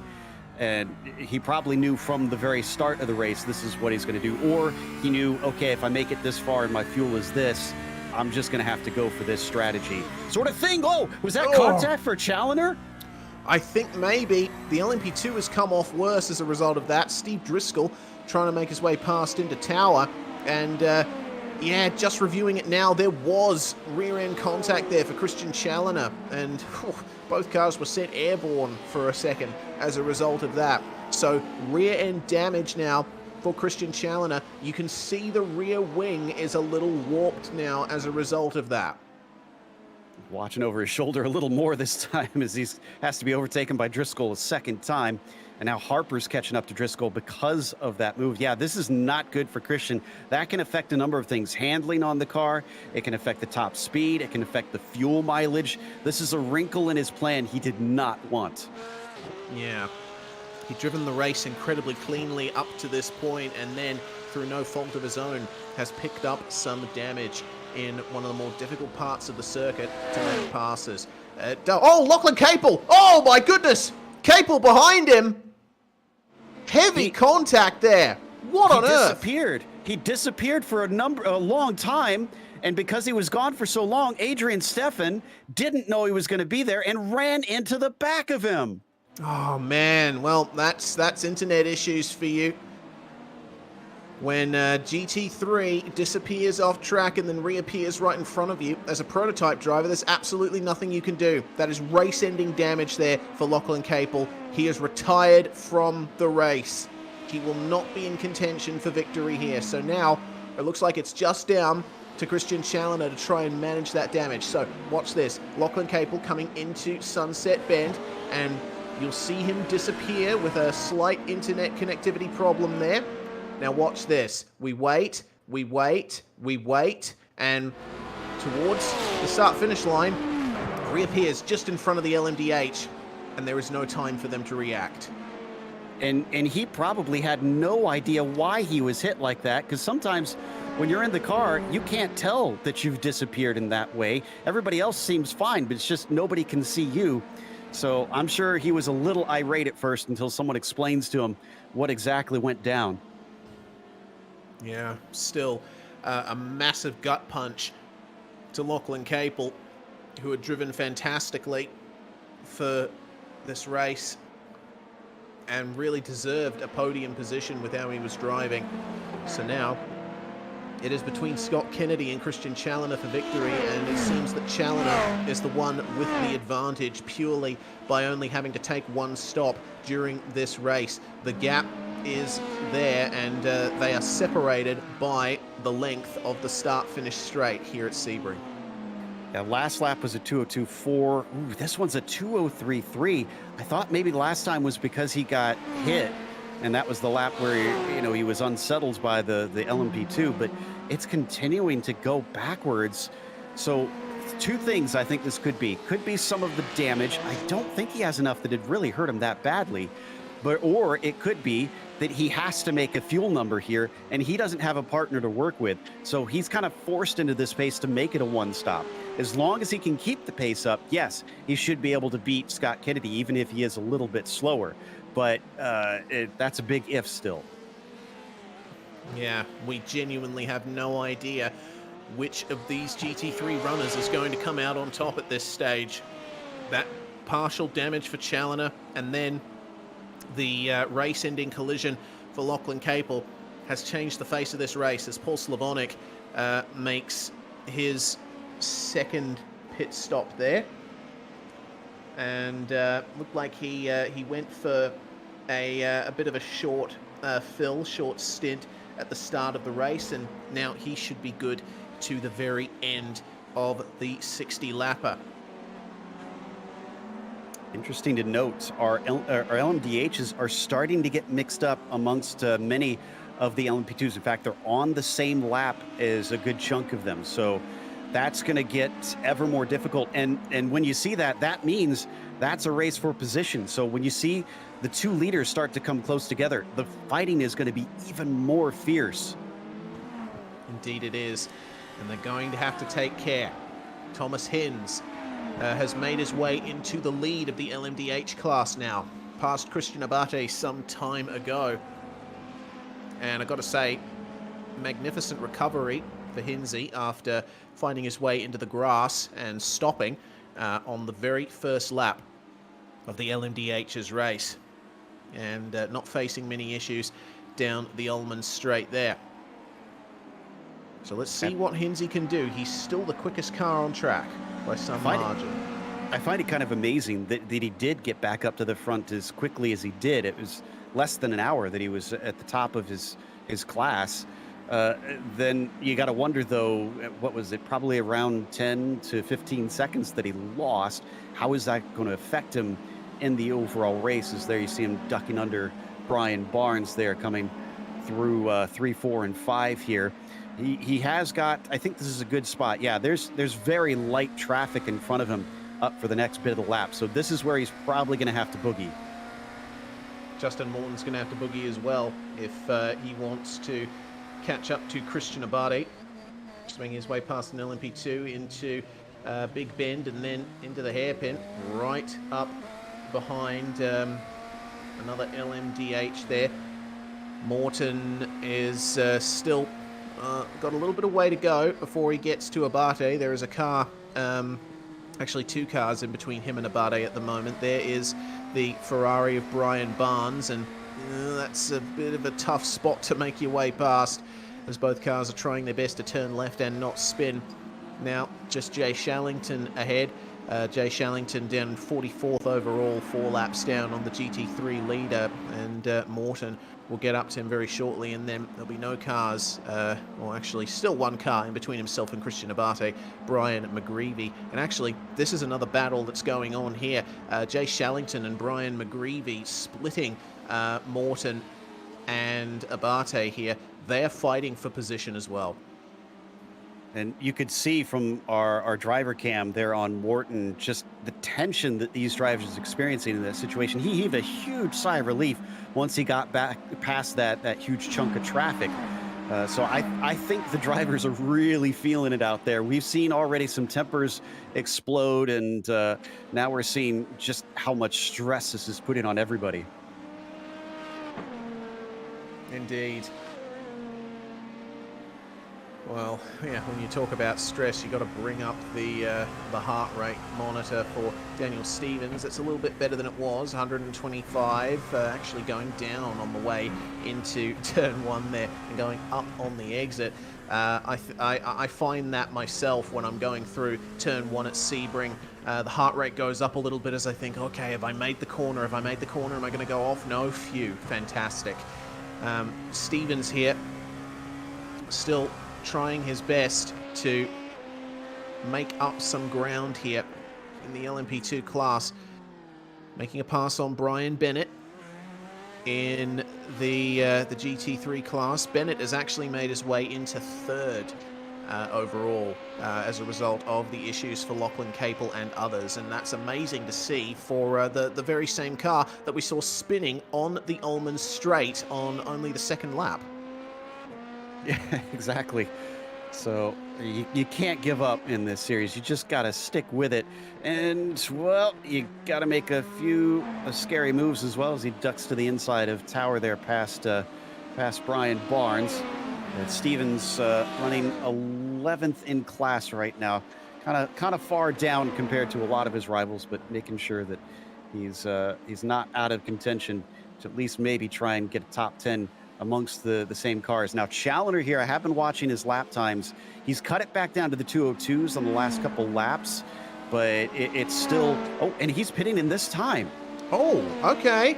Right, so Challoner obviously now conceding, well, maybe without a drafting partner, without Lachlan Capel there to work with towards the end, not going to be able to make it one stop. And he's also got that damage too. He's actually taken his fast repair. So now the race is on. Christian Challoner, I don't think he took fuel. He might have taken maybe a couple of liters, if that, but largely he was there to get the rear of his car repaired, and now I think it's likely he's going to be trying to do qualifying laps towards the end, try and make up the gap to Scott Kennedy, who is now 34 seconds ahead of Brian Bennett. Challoner comes out 42 seconds behind the leader. A thing to keep in mind is that Porsche has that engine right at the rear of the car, and he got hit there. So I wonder, with all our focus on the rear wing, maybe it wasn't necessarily the wing that was slowing him up, but that his damage just lost a little power when he got run into. That it is possible, and that could explain why he was significantly slower pretty consistently. Yeah, definitely. The rear wing is the main visual indicator of damage, but a very good point that you raised there, Joe. The flat 6 engine of the Porsche 911, very sensitive to rear end contact, more so than most GT3s, even the mid-engine ones like that Audi that we see getting passed by the LMP2 on the way through Tower. Now, what car number is that? The number 90. That is Travis Walling, the LMP2 leader as things stand. And Travis is enjoying quite a nice lead over the battling pair of Liam Quinn and Joey Haynes for class honours here. 28 seconds ahead of these two. And the teammates evidently will be working together to try and make up some of that time. But remember, the LMP2s still have one solid pit stop to go, I believe. Yeah, I'm pretty sure you're correct. Like you said, a little bit more than a half an hour, maybe 40 minutes if they've really been stretching it. So those who feel like they can get pretty good fuel probably will be pitting within the next 5 minutes or so. The rest will be going a little longer if they want to go early and come in. But yeah, I get the sense that these two are indeed working together. And that might actually not be a bad idea in this situation, because the car ahead can kind of clear the way in the traffic a little bit here, making sure that they make a nice wide open space for the car behind to get through. And, well, if something happens, hopefully the track clears in time for that second car to just continue on in the same position. And, well, you still got a bullet in the chamber. Yep, and keeping a bullet in the chamber, at least two ideally, is definitely the way to go in multi-class racing, but GT3 stymieing the run of Joey Haynes a little bit there as we check in on a big battle in GT3. JM Thomas trying his best to keep Wilson behind him. And they have a lapped car in their midst, Kyle Trudell, who's actually the last running GT3 car at the moment. Capel, Moraes, and Newton are the 3 GT3s that have ended up retiring from this race. And actually, speaking of that, Lachlan Capel has re-entered the server.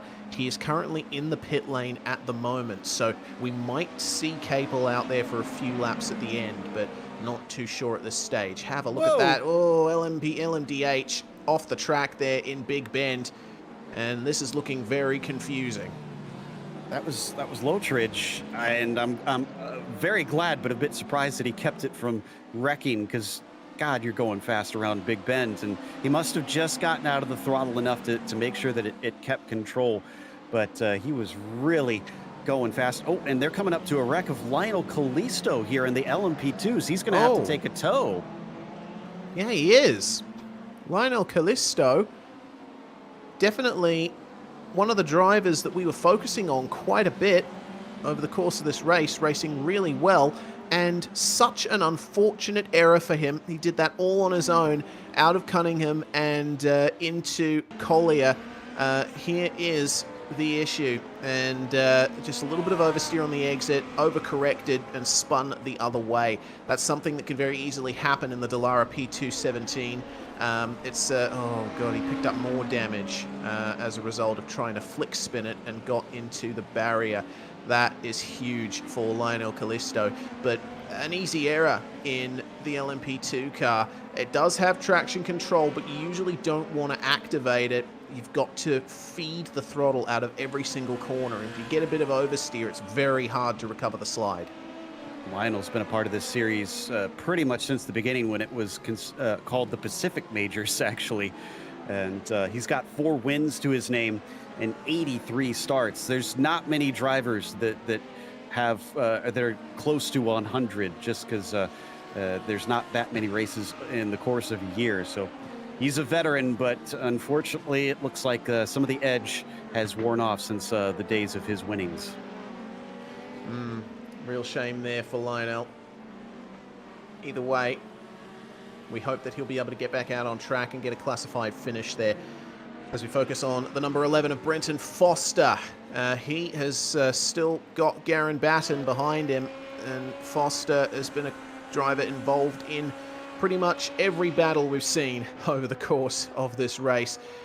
Getting past Garen Batten, I believe, a short time ago. So we'll see what the pace is like between them. Batten, it looks, is the faster driver at the moment. And you can see the front end of the car is looking a tiny bit wonky for Brenton Foster. I'm not too sure if that's a trick of the light or just my eyes playing tricks on me, but yeah, taking a closer look, doesn't look like he's actually got any damage to the front end of that car. My eyes are not serving me well here, Joe. Fortunately, we only have 20 laps to go. Well, the nose of Thomas Hinz is serving him well. He's sniffing blood in the water. Well, he was. Now he's pitting. I was going to say, he's catching up to Batten and Foster. So he was getting pretty close to the leaders in the LMP2s, but he's going to give up that track position to take his last stop now. Indeed, and they're only 2 laps down on the GT3 leader. So once again, it's looking like a very tight finish here. Hinz still setting some really fast times as Travis Walling, LMP2 leader, makes his way out of Le Mans Bend and onto the Ullman Straight. Warling's just come to 1 lap down. He passed Kennedy recently, so it's not going to be long before they're on the same lap, and then we'll really get a sense of things. Somebody was off course there. McMillan, I think. Yeah, the 88 looks like he had a problem. Yeah, ever so slight there in car 88. Well, Kennedy comes into turn 1, and Thomas Hinz coming into turn 3 at the moment, pit stop complete, so has not lost a lap. to the GT3 leader again. And speaking of Scott Kennedy, well, we know that Christian Challoner pitted to repair his car, but it seems like the pace isn't exactly coming to Christian Challoner at the moment. He was faster than the leader on the previous lap. However, he is not making up as much time as he'd ideally like to. He's counting on that pit stop for Scott Kennedy covering about 40 seconds worth of time. And so he might be able to get back into the lead from there. The distance between them when he pitted, I think, was somewhere around 11 to 12 seconds. So let's, we should have kept a better track, but I guess let's see. Okay, he's done, it looks like 3 laps now. Yeah, 3 laps he's completed. 4, I guess, really, with his out lap since then. So that would work out to about a quarter of a second a lap. He needs to be faster on average to run him down, assuming that Kennedy has to do a similar pit stop time. Yeah, and that's the big unknown here. With Scott Kennedy still having to do another stop towards the end of the race, how much fuel is he going to have to put in that car? How long will that pit stop and lane time take? How much time will it lose him? That is the most cars I've seen in one shot in a very long time. We've got all 3 classes represented on the way into turn 1 there, and the red BMW of David Wilson still looking to make up some places here. He's got Lyndon Swaby in the Porsche up ahead. They've just had the LMP2s and a couple of LMDHs make their way through as well. One of them being Thomas Hinz, who is now a little bit of a lock up at the hairpin there for Hinzy. He runs a bit wide on the exit, but he manages to recover it. Plenty of fighting going on here, and not all for position. There's actually plenty of drivers who are a lap or so more apart there, all fighting for the same bit of racetrack. As we see the second pit stop for the LMP2s come in. The teammates of Hinz and Driscoll, Liam Quinn, and Steve Driscoll. Yeah, Liam Quinn, who we haven't seen in some time, making his way into the pits there. So these guys will undoubtedly be good to the end with 18 laps to go for our GT3 leader. Meanwhile, Travis Walling continues to pound away on track, but we'll be coming to the end of the stint very shortly, I would assume. A 60-lap race, and the LMP2's having to make 2 stops.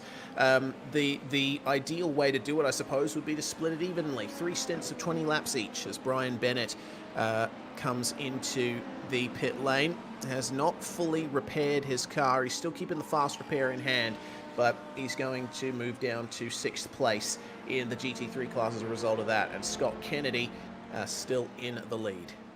Well, your eyes might not be great, but your maths are pretty good, because Warling's in this lap. 20 Indeed. laps that he went. So, all right. Well, at least my other mental faculties are unaltered.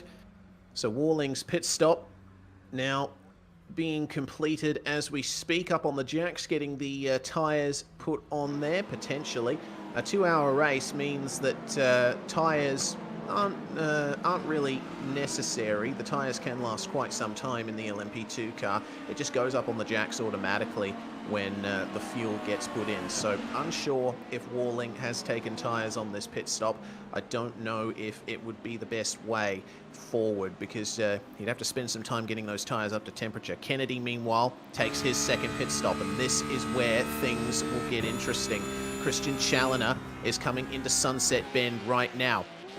Scott Kennedy still stopped in the lane as Challoner exits Sunset Bend. Here we go. This could be the change here. Kennedy is away. Challoner is at full pace and retakes the lead. that was a pretty long stop for Kennedy. 33 seconds for the fuel. That's much longer than I would have expected. And yeah, it's easily in the hands of Challoner. So I don't know if that was fuel or if there was some sort of damage that we missed for Kennedy. And well, if it was, I don't know why he wouldn't just use his free repair. because he did not use that. So, yeah, strange days. Eric Smith also went by, but Eric still needs his pit stop. Indeed. Eric Smith in the Mercedes there. Still having to take his second stop of the race. And running about a second slower than Christian Challoner as things stand at the moment. The drivers now having to deal with the sunset conditions here as they go down the Ullman Straight and into the aptly named Sunset Bend. They will be dealing with a bit of glare, finding it difficult to find their way into the corners. And when you've got faster prototypes trying to make their way past you and eventually try to fight you for position at the very end of the race, a view like this is one thing that you don't need, as Justin Morton makes his way past the LMP2 leader of Travis Walling, actually LMP2 second place, but not for long, because Joey Hinz, who assumed the lead of LMP2 after Walling took his pit stop, is now in the box. Yep, so that's going to give it over to Batten, who did not pit this time, and that little bit longer. But this means, well, Abate still needs to make his stop, but we have an LMDH ahead of an LMP2. Oh, and we had a problem with Lyndon Swaby and Jimbo Pfeiffer. Yeah, and that's at the hairpin. That is, oh, goodness me. Jimbo Pfeiffer locking up on the way into the hairpin and was already very late on the brakes, just smashed right into Lyndon Swaby, who has lost his front bumper as a result of that. In fact, Jim's got some serious damage on the car because he spun it off track all on his own just now. Looks like we're going to take a look at the replay of the incident. Here we go. Replay is not working properly, unfortunately, so we're not going to be able to bring you the replay of that incident, but regardless, very heavy damage for Lyndon Swaby, and you can see as the car goes through the corners, he is having quite a bit of trouble keeping that thing in a straight line, so I wouldn't be surprised if Lyndon brings it into the pits here at the end of this lap. He can't even keep it on the track at this stage. And that might have been just him trying to stay out of the way of this group as well, since he knows they don't have an incident limit on this one, so it really doesn't matter too much if he goes off the course there. If he gets a contact for Challoner. I'm sorry to interrupt you, Joe. Joey Hinz has come together with Christian Challoner at Tower Corner, I believe it is. No, it's Cunningham, turn 10. So that's another setback for Christian Challoner that he doesn't need. That was Hinz trying to go around the outside of Cunningham, unfortunately. So, yeah, I wouldn't put that one on Christian so much. Joey just trying to hurry up too much, and that's unfortunately going to take out Joey from what was looking like a potential top 5 as he was stuck at the side of the track for a while. Well, that's a big shame, but please continue your point from earlier as Jay's going to show us a replay of that incident. Yeah, so, yeah, watch Christian Challoner. He's doing everything right here. He's allowed to stay to the inside like he is, and then just getting the timing wrong. I think Joey thought he could turn in down to the apex and be clear, but he got his estimations wrong, and he's apologizing over the radio, so it looks like he's kind of accepting blame. Yeah, looks like it, and seeing visually on Challoner's Porsche, it doesn't look like there was a huge amount of damage from that. Regardless, he did still lose time, actually around about 3 seconds as a result of that. Eric Smith is now within 7.3 seconds, but remember, Eric still has to come in for his final pit stop. The gap that we're interested in is the gap between Challoner and Kennedy in third. It's now down to 10.5 seconds at the line. And here's that incident. Yeah. Oh, yeah. Big hit there. Very heavy indeed. And no surprise to see that both cars have taken to the pit lane to repair that damage. The sun is definitely under the horizon now. And we're starting to see the darkness set in. Looks like the glare down the Ullman Straight is not as much of an issue now. We are getting into nighttime conditions. It is just gone past 7:30 in sim time, and there is 4x time acceleration. So every minute that passes is 4 minutes in the sim. That's why we're seeing the sun go down so quickly. Challoner trying to keep the pace up here. Just let Sam Harper by in the LMP2. Harper is currently in 6th place in the LMP2 class, and there's still battles going on throughout the LMP2 and GT3 fields. Slightly ahead of Harper, we've got Driscoll, Quinn, and Hinz all together here, and a lovely little trio of same liveried cars there. What can they do towards the end? They've all taken their second pit stop here. Joey Haynes is the one with the least time out on track in this stint. He pitted 2 laps later than Driscoll and Quinn. Will they work together towards the end, or will they try and have a fight with only 14 laps to go? By the way, Abate pitted, which means Hinz retook second of the LMDHs, and I think he's got a ways to go up to Worling, excuse me. I thought he was catching up to him. Ooh, things getting tight between a couple of the Ferraris. In the GT class, though, that's Trudell and Barnes fighting for 13th position. Absolutely. This is back in the field. The last 2 running GT3 cars, and it looks like Barnes letting Trudell through on the entry to Sunset Bend, but picking up the exit nicely. They will stay close on the way out of the corner. And nice and clean. Amazingly, Morton has stayed out for yet another lap. He's going very long on this stint.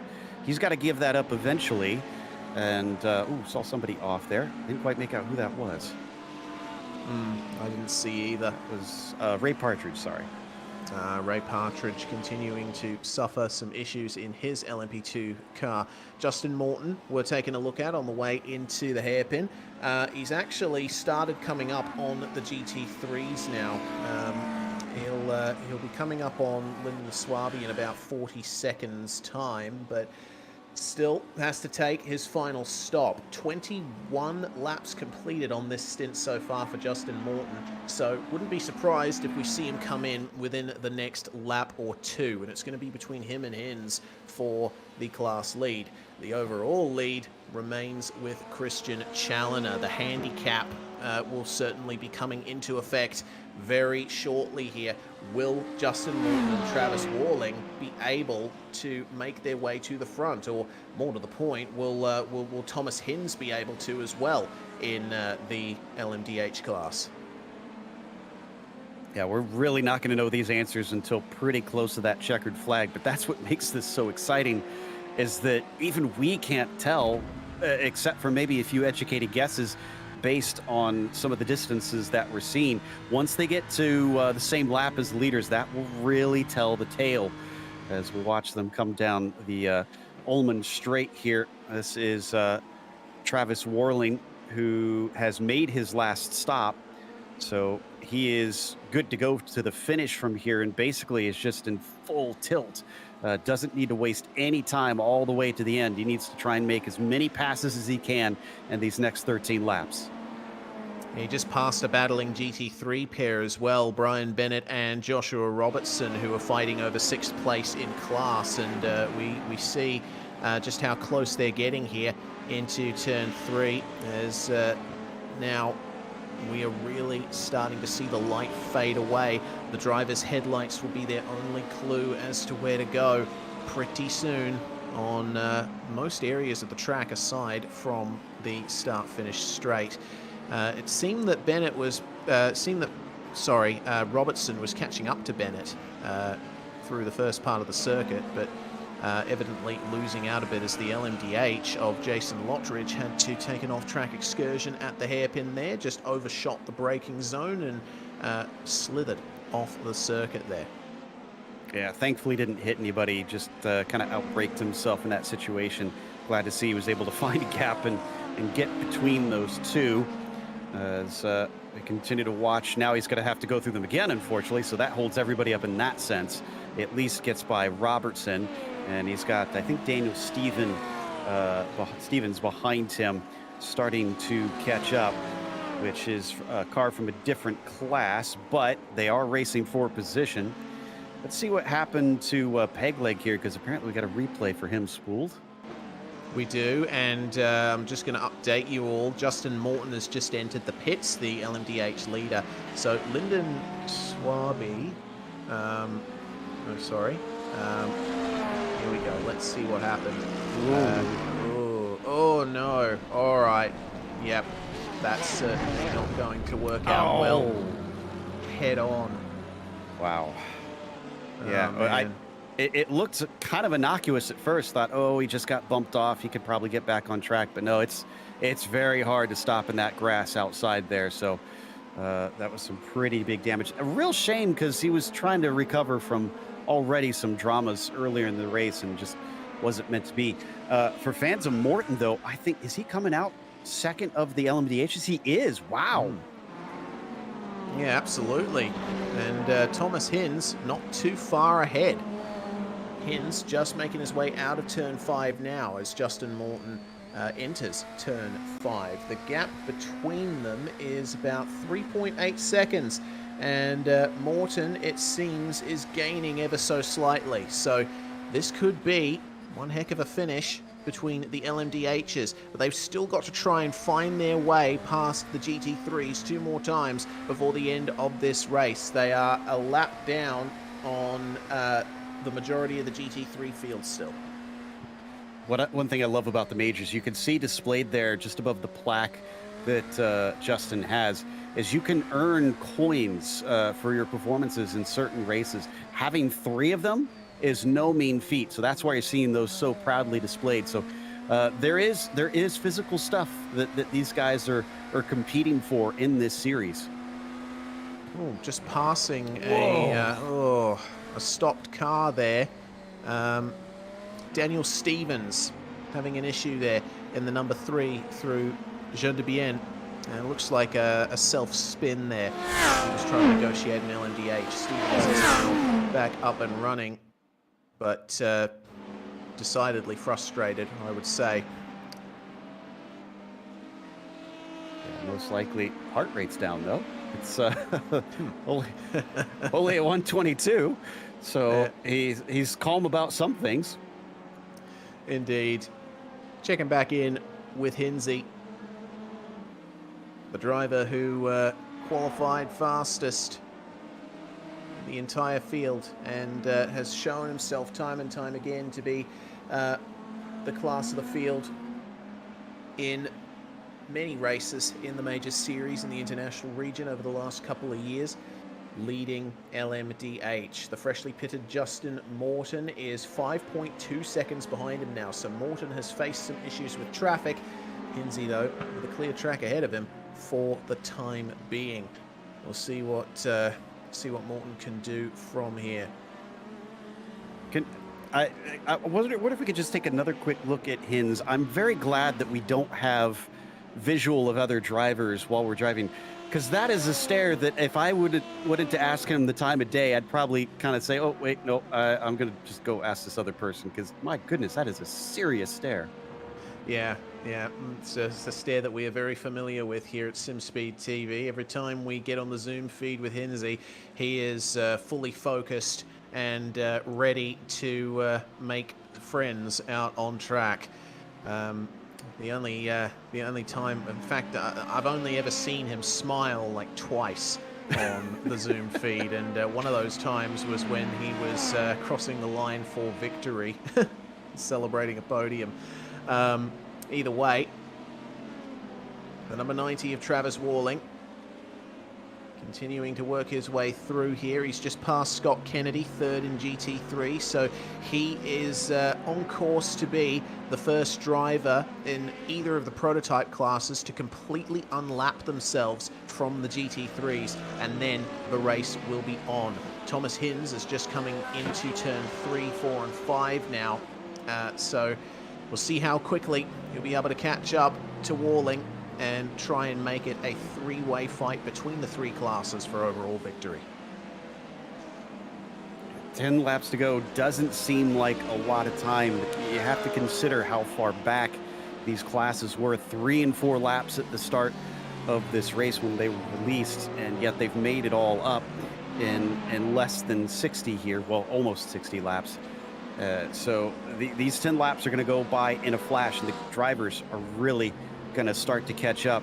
I think Shane Vickery in the 988 just had an issue, though. I see him off course in Big Bend. I think it was his own doing, but that was a driver in the mid-pack. It's a bit of a shame if he's going to lose it this late in the game. Yeah, looks like just coming out of turn 5, he actually got a bit of oversteer out of turn 5 and collected the tyre bundles. So big shame for the Lamborghini driver there. He is towed back to the pits.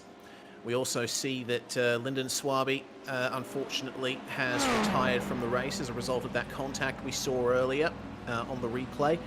And Adrian Stefan as well has disconnected from the server. So a few more drivers lost now from this race. We still have 44 cars circulating out on track at the moment, though, which is really awesome to see. The gap continues to close here between Walling and Challoner. Walling is on course here to unlap himself, and it's going to happen probably just out of the hairpin as they make their way through the Fangio chicane or on the braking zone for turn 10. Here we go then. This is the point where the race will be on. Challoner exits the hairpin, so does Walling. Room given, and now that's the first time in the whole race that a prototype is on the lead lap. And Christian didn't really fight him too hard, which you are allowed to defend into a corner. You just can't try and weave anywhere to balk these faster cars. But I guess he kind of just saw the writing on the wall, decided to let him go. And Christian might not necessarily even know that that was him getting his lap back. You only see the car in your timing and scoring as marked as red if they're a lap down from you, and that's even including once they go past. But he probably has a pretty good inkling if he saw the number 1 there that was him coming along and putting himself on the same lap as that Porsche. And the same thing is going to be happening very shortly for Thomas Hinz. Challoner lets Alexander Sheridan go, who's running down the order a bit in LMP2. Also got Kevin Parrish behind him, but Hinzy in the LMDH will likely make the pass here on the start-finish straight. Here we go then. Challoner moves over to let them go. And now Thomas Hinz back on the lead lap as well. Christian's still sitting pretty well over Eric Smith by about 12 seconds. I'm still very curious if Smith is able to get to the finish on his fuel tank. He's on lap 23 right now, so it's going to be very tight. If he can, he's got a potential second place. That's if he can keep the pace over Scott Kennedy, who's about 2 seconds behind him. So I'm just going to compare something here between Thomas Hinz and Christian Challoner. Average lap time for a GT3 is about 2 minutes. Average lap time for the LMDH about 1 minute and 46. And roughly 14 seconds times 8 laps to go is pretty much bang on 2 minutes.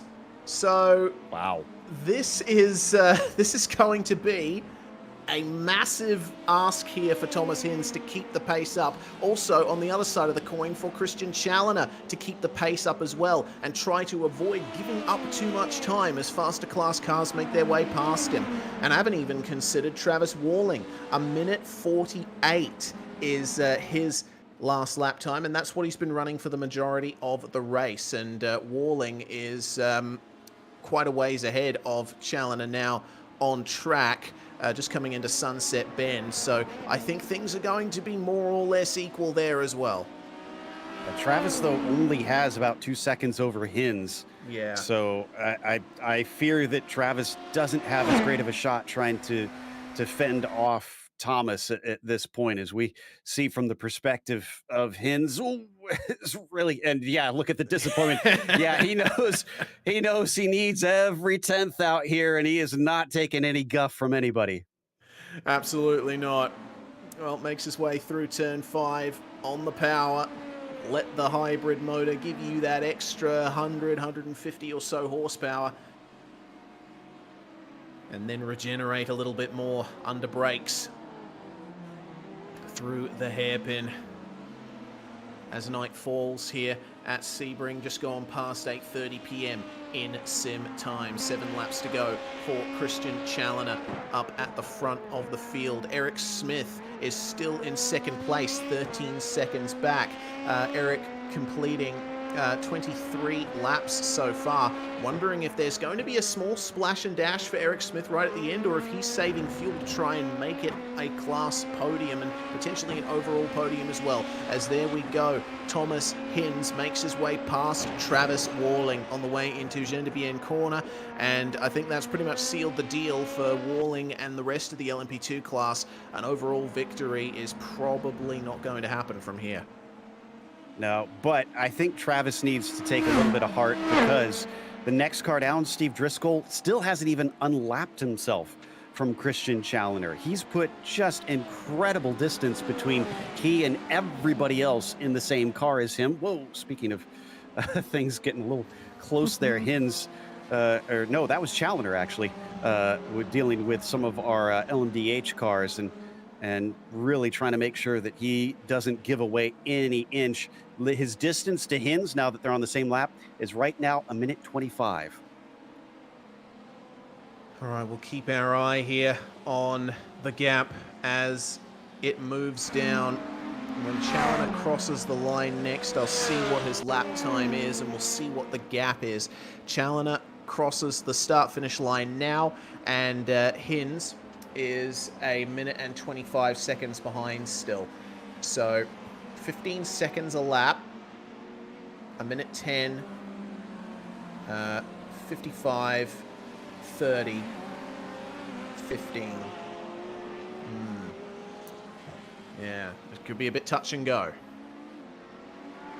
It's still looking really good. Credit to the organizers as well. If they did wind up getting this close, that it comes down to the last lap, as man, yeah, she's just about losing control of the car in some spots there off of Tower, pushing it right up to the exit curb, and just making sure that there is nothing left on the table. Justin Morton still hasn't overtaken Warling, so Warling still potentially could have himself a second place, depending on where he is in relation to Challoner as well. So still something there. We don't know exactly how the mix-up amongst the cars is going to be. There's a good replay of just how hard that LMDH is wringing every inch of grip out of the tires. Absolutely. And with the night falling on circuit, we see the track cooling down just a little bit. It's down to 29 degrees Celsius, which is not a huge change, but at the same time, less sun hitting the racetrack equals more grip out on the racing line. And of course, the track is getting polished as well. So as long as Hinz can stay on the racing line as much as possible, he will get maximum advantage. Down into Sunset Bend goes Christian Challoner, and his lap times are getting ever quicker still.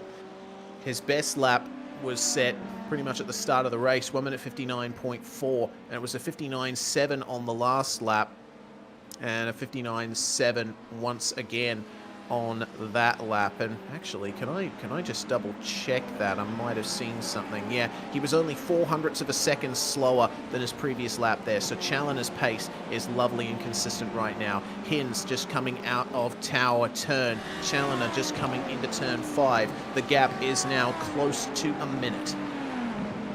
I'm gonna guess here, based on what I know about Christian, that 2 minute and 2:01 pace that he'd been running for much of the race earlier was probably him running to a number on fuel. When he came in and topped up, he covered himself off just to be sure, probably gave a little bit of leeway. And now that he's for sure good on fuel to the end, I bet you he's got that wick up completely and is just putting the foot down.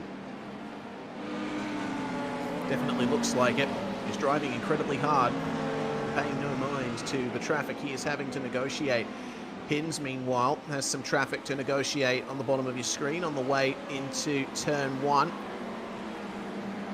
got Kyle Trudell, makes his way past cleanly, and then also the LMP2 of Andrew Kotska, which will likely happen either into the hairpin or into turn 10. Challoner, meanwhile, having to deal with an LMP2 on the way into Gendevienne and Le Mans, and you see Challoner and Hinz highlighted there. The two drivers in contention for overall victory here. And it's under a minute now. 55 seconds is the gap as Thomas Hinz makes his way into the hairpin. And he's already up to fourth. It's a bit of a distance to Kennedy at this stage, more than 30 seconds just to get to the overall podium. But I definitely think that is at least doable. So I'd be willing to wager that the 62 has at least got a top 3 on his hands as they're weaving up along that front stretch, trying to find some open space past these slower class cars. Right now, it's still Challoner, Smith, and Kennedy up at the front, and Hinz is down to 51 seconds to the leader. Indeed. 4 laps to go for Christian Challoner. Eric Smith and Scott Kennedy are quite close at the moment. They're 3 seconds apart for second and third in GT3 and overall. Looks like Eric Smith has been able to keep the pace up nicely. I'd be amazed. It seems with just 4 laps to go, Eric Smith might be able to make it to the end here. Yeah, it's going to be really nip and tuck. He's probably also running to a fuel number. Oh, it's still running pretty fast, honestly. 2 flat 2, 2 flat 4, 2 flat 9. So that's still a pretty good pace himself, although he has a little wobble there out of the hairpin. Yeah, he does. So that's cost him a little bit of extra time there. So now there's still about 3 seconds between the two of the cars, coming down to 2 seconds now as Hinz makes his way into the hairpin once more. And you see the cat's eyes on the edge of the circuit to let the drivers know where the track limits are in the night time. I love how this track looks at night. It really is awesome. But car 62 won't be focusing too much on the minor details outside of his field of view. He'll be looking at the clock. He'll be looking at the next couple of corners up. Is there anyone ahead of me that I'm going to have to worry about in one of the slower sections? Is there a place I'm going to have to give up time in the fast sections of the racetrack? This is the challenge being faced by Hinz right now. And usually he would be racing other people in his class, but he is racing a GT3 directly for the overall win. It's the beautiful thing about the Predator format. And again, you can't see your competitor, which is honestly, for a lot of people, the big pull. If they find themselves able to really be the rabbit, or I guess the fox, I guess I should say, the chaser, trying to hunt them down. But in those situations, normal racing, you have a visual for quite some time. You're not catching 15 seconds a lap. So he doesn't see who he's racing. What might help, and again, if some drivers have a team behind them, if they have someone who can feed them information about the pace they're doing, is this good? That can help kind of set your mind at ease and not sitting there and wondering, am I doing it right? Am I running the right strategy? What's happening? Indeed, gap under 30 seconds, sorry, and Christian Challoner still has to complete a good portion of the lap here. So Hinz should catch up to Challoner in under 2 laps time from this point on. We might be seeing a pass, I'm predicting, potentially into Tower Turn, just by my estimations. So we'll keep an eye on that. The traffic has thinned out a little bit for Thomas Hinz. He's able to push as hard as he possibly can. No traffic for Challoner either. He does have 2 LMP2s coming up on him, Don Parks and Garen Batten, who are not fighting for position. And they should be able to make their way past him cleanly, at least we hope so. Use all of the road on the exit, and we have 2 laps to go. The gap is now at 18 seconds. Thomas Hinz should be behind Christian Challoner directly by the time they get to the start-finish line next. And Hinz has just set the fastest lap of the race, 1 minute 44.72. That's the first lap in the 1 minute 44s we've seen all night. And very quickly went by Smith and Kennedy, so he's now in P2. Next on the list is the only car he needs to pass here, at least for position. Some of this might come down to where the traffic lies, too. We haven't mentioned that, yes, they could run that fast pace, but if he hits somebody at the wrong time, that could be those 2-3 seconds that he needs. Yeah, certainly could. We'll keep an eye on what the traffic is like now for Thomas Hinz. He does have a fellow LMDH to contend with, is right on the headlight flash. Dino Vella is the one, and Hinz will he might be getting held up a little bit spun. Here. Oh no! Oh no! Thomas Hinz with a spin right at the end. Keep it going, mate. Keep it going. You're 15 seconds behind Christian. And what's interesting about that is I was about to say Vela had a spin in front of him. And so I was just about to say he's got to be careful that driver isn't damaged or anything, that he doesn't wind up caught up with him. I have no idea what caused that, unless he just touched the grass, because it was absolutely out of nowhere. Yeah, I didn't expect that. It just looks to me like maybe he was off the racing line a little, and the rear brakes locked. That looks like what happened to Thomas Hinz. So it's all going to come down to this final lap here. It is going to be a final lap pass if Hinz can keep his mistakes to a minimum. Challoner crosses the start-finish line, and we have 1 lap to go. The gap is at 14.9 seconds. Wow, this is going to be extremely tight. Thomas cannot, I mean, he basically can't hit any traffic, and he can't make any mistakes this time. When they came across the line, 13.3. Oh boy. This is going to be amazing. Challoner out of turn 5. Thomas Hinz making his way into turn 3. They've got Big Bend and the hairpin to go before we will see them in the same frame here. Hinzy under the bridge. Challoner into the hairpin. Hinzy's going to come up on him when they get to the Ullman Straight. I'm calling it now. Challoner has put in a 59.0 and a 59.1 these last couple laps. He is flying out there. I think he knew he was going to need that, just didn't expect that he was going to get this much time extra to try and fend him off, and it's now down to 5 seconds between them. Hinzy's got some LMP2 traffic. Sam Harper and Brenton Foster. He might get held up by them here. He's on the headlight flash. Harper lets him go coming into Jean de Bienne, but he's offline. Challoner makes his way through the S-bend and into Le Mans curve. Oh man, I don't know if this is going to happen for Thomas Hinz.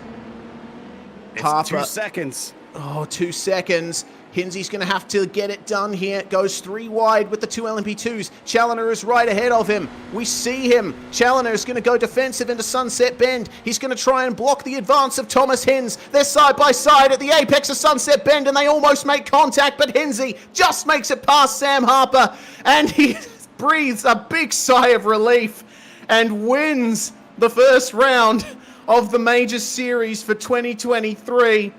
LMDH comes out on top, but only just. You couldn't cut it any finer than that.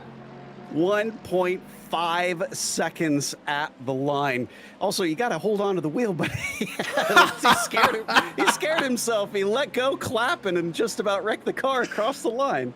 Oh, man. And there we go. The rare smile from Thomas Hinz, and very well deserved indeed. Well driven. Aside from that slight mistake at the end, it was almost all over for him, but hey, it all came down to the final corner. Oh, do we have the heart rate of who was it that had that up? Because my heart is going crazy here.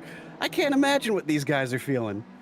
I can't imagine either. Car 3, Daniel Stevens, he's still racing at the moment, and looks like he just let Jimbo Pfeiffer by for the position there. So this is on board here with Thomas Hinz as we saw the finish. So that was Sam Harper letting him go. And you see a little dot, a couple streaks of headlights just ahead. The Porsche of Christian Challoner. And he's in sight. And as they came down the straight, Hinzy knew he had to really go for it. The pace difference between the two classes at its greatest there, and Challoner tried his best to defend it there, but the superior downforce of the BMW M Hybrid V8 worked in Hinzy's favour, and you see just how close they were to making contact right at the end there, but Hinzy got through in the end. Christian was trying to not lift as much as possible. That's what was going on. I don't think he intended to try and run into him. He knew that he couldn't give anything away, and if it meant just brushing the outside wall to try and hold on to it, he was willing to do that. It still got him a second place finish, and also Justin Morton, I don't know if we mentioned, he came off on the podium too. Yeah, that he did. My goodness. Wow. So these are your results at the end. Thomas Hinz takes victory, Christian Challoner in second place. Justin Morton completing the overall podium there, was able to get within 3 seconds of Challoner.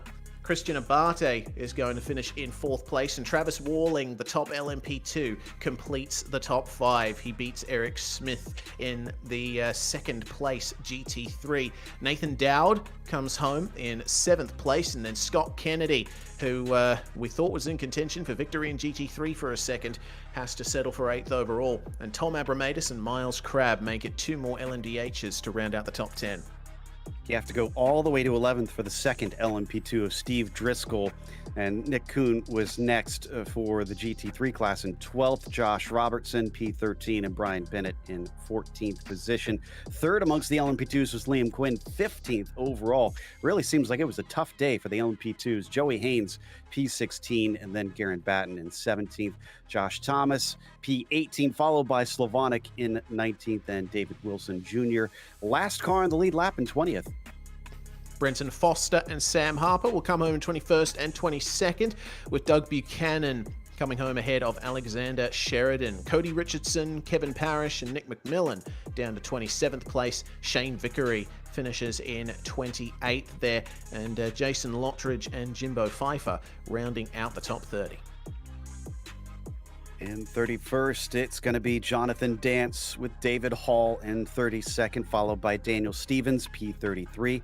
Brian Barnes was 34th today, followed by Kyle Trudell in the GT3's P35. Chris Yatito had a few problems out there, wound up 36th, followed by Don Parks, 37th. Then you get to the cars that are 2 laps down with Andrew Kotska, Brian McGreevy, and Jay Shallington.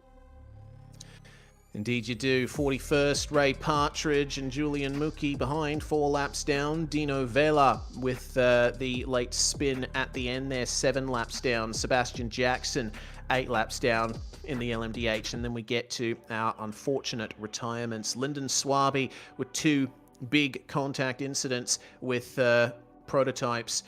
Unfortunately, exiting the server. Adrian Steffen not able to make it to the end in his LMDH. Lionel Callisto was not able to make it to the end either. Lachlan Capel, internet issues played a part in a big incident that took him out of the running.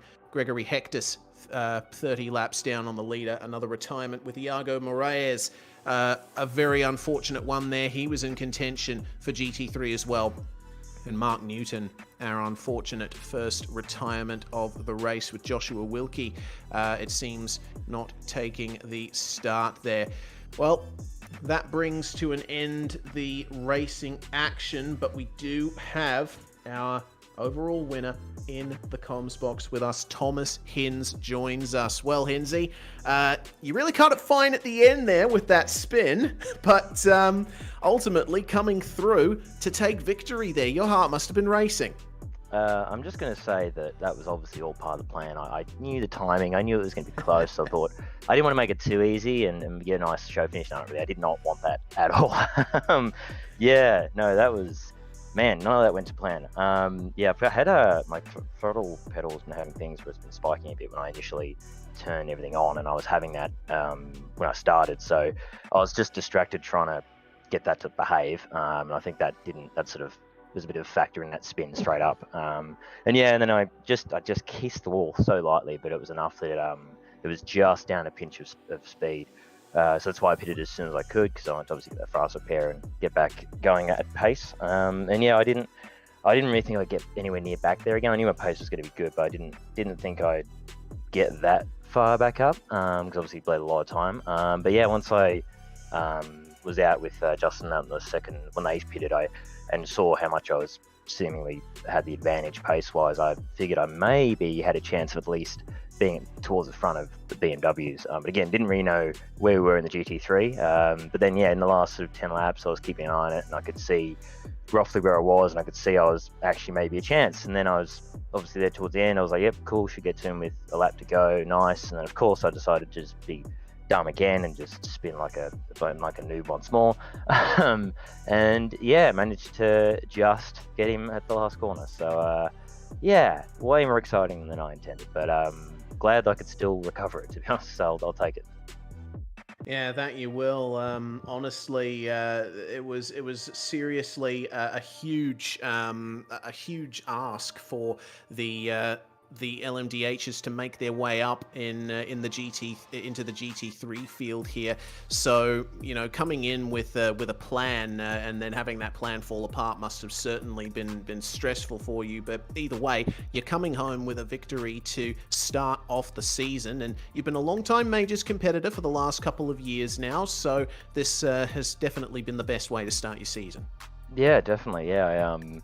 Yeah, I hoped, I was hoping for a good one after seeing where I was in pre-quali and seeing I was towards the top for Atlantic and Pacific. I was thinking that's good. Hopefully I have a good shot of a good result. Obviously I didn't it's obviously being Predator. I've never done their Predator format before, so I was like, we'll see how that goes, whether it's all right with the timing. I guess they showed they did get it pretty close with that. And yeah, it definitely made it more stressful. But yeah, thankfully the throttle pedal started behaving a bit again, or finally started behaving sort of partway through the first stint. It stopped sort of spiking on me a little bit, so it was a bit easier once that sort of cleared. And yeah, just was like, all right, well, you know, just get the head down, just push as hard as I can, pump in the laps, and hopefully we're there at the end, and we were. So yeah, worked out really well. Indeed, it did. Before we let you go, Thomas Hinz, anyone you'd like to thank for your victory? Obviously, Jinx Shifters and all the sponsors on the car, and big thanks to Henry as well for the livery. Whipped that up in time for this first round, so big thanks to Henry for that, and just for all the support he always does. Car looks fantastic, so big thanks to him for getting that sorted. Big thanks to Brett as well. He did the setup work as he always does. He does all the hard yards. I just turn up and drive. So big thanks to Brett. He made a killer setup. It was just absolutely primo, just super pace. So big thanks to Brett. He was probably the main factor for that one, I think. Big thanks to just the whole crew, their whole team. They're all awesome bunch of people. Big thanks to the majors. Obviously, they always put on a great show and have these very different formats and always spice things up. And yeah, it definitely made it very interesting. This whole Predator format was really cool. So big kudos to Mike and all the guys for being able to keep the show organised and going. So I know it would not be easy at all. And big thanks to you guys for broadcasting it, and I'm sure making it fantastic to watch. Indeed. Congratulations once again. That's Thomas Hinz that took overall victory here. We've also got Justin Morton in the commentary box here, and Joe's going to have a short chat with him before we wrap. Yeah, podium finish overall for Justin, and you were trying to keep up with Thomas, which seemed like a pretty tough ask, but I got to think that strategy played a big role for yours, because there were very few other LMDH drivers that went as far as you did for that second to last stint. Yeah, I'm not quite sure what the big difference there was. I was just running the tank empty. I'm not sure if they tried to short fuel that middle stop and then just take a slightly longer last stop. That might have been what they were doing, but yeah, I kind of just stayed out those few extra laps, and it might have helped just having a lighter load at the end. It seemed like things stayed a lot closer in the LMDH class up at the front compared to the others. We were halfway through the race already looking at 25 and 30-second gaps for the GT3s and LMP2s. Do you credit that mostly to Thomas having his little spin there at the beginning, or do you feel like you were pretty comparable to him there on pace? Hinz was on, I think, another level this entire race. He was just so quick. I'm happy finishing second place in the class. That race start was wild. I don't blame him for that spin that he had. Those cars were really treacherous right there at the start. But I think a lot of it goes down to the cars being really close due to most of us not really having much time in it since they're so new. A lot of us are still learning the car and just trying to figure out how to drive it well, and I think that played a part because I seem to normally be able to pick something up pretty quick, but once I start needing to master it, kind of goes away. So I think that played a little bit of advantage to me. Well, if your nerves weren't shot with the Predator style of race, we got the Intimidator up next. Super Speedway racing at Daytona. Are you looking forward to that one? I hate racing plate tracks, I'll be honest. I hate every oval league that I run. It's Daytona to start the season. I always dread it, but I'll be running. I'm sure Matt will be building us a great setup to run there and be running there at the top. So I guess I look forward to having a chance at having a good winning car. Well, congratulations on the run today. That looked pretty phenomenal from our perspective, and hopefully we'll get to talk to you next month down in Florida for a second time. All right, thank you. Justin Morton, third place here today. Reese? Indeed. Well, thanks very much to Hinzy and Justin for having a chat with us. And don't forget, next round of the Major Series on the 5th of February for us here on SimSpeed TV.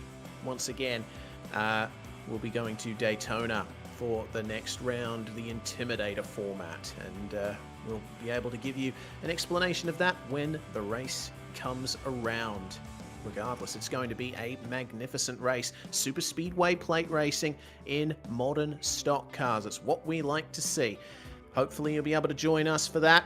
Don't forget also, we've got races going off every night here on the SimSpeed TV channel, and we hope that you'll be able to join us for them as well. Chuck us a like and a subscribe on the YouTubes, and give us a like and a follow on the socials as well. We're on Facebook and Twitter as well as Twitch.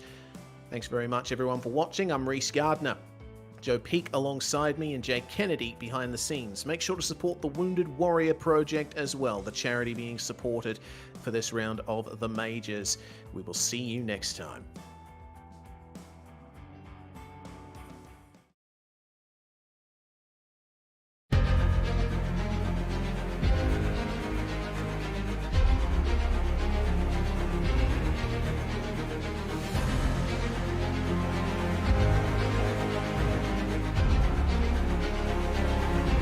Fantastic. This is GT racing right now. He's got traction, he's got everything outside of both of them. Maloney! Oh, he's taking Anderson. Anderson's up top. Oh my God! Oh, big crash. Oh my goodness, half the field's going to get involved. Second very close. These guys are want to make their way through the field very quickly. Oh, there we go. Oh no! That's massive. This is it. This is over. I can't believe this. Oh my God. God, what?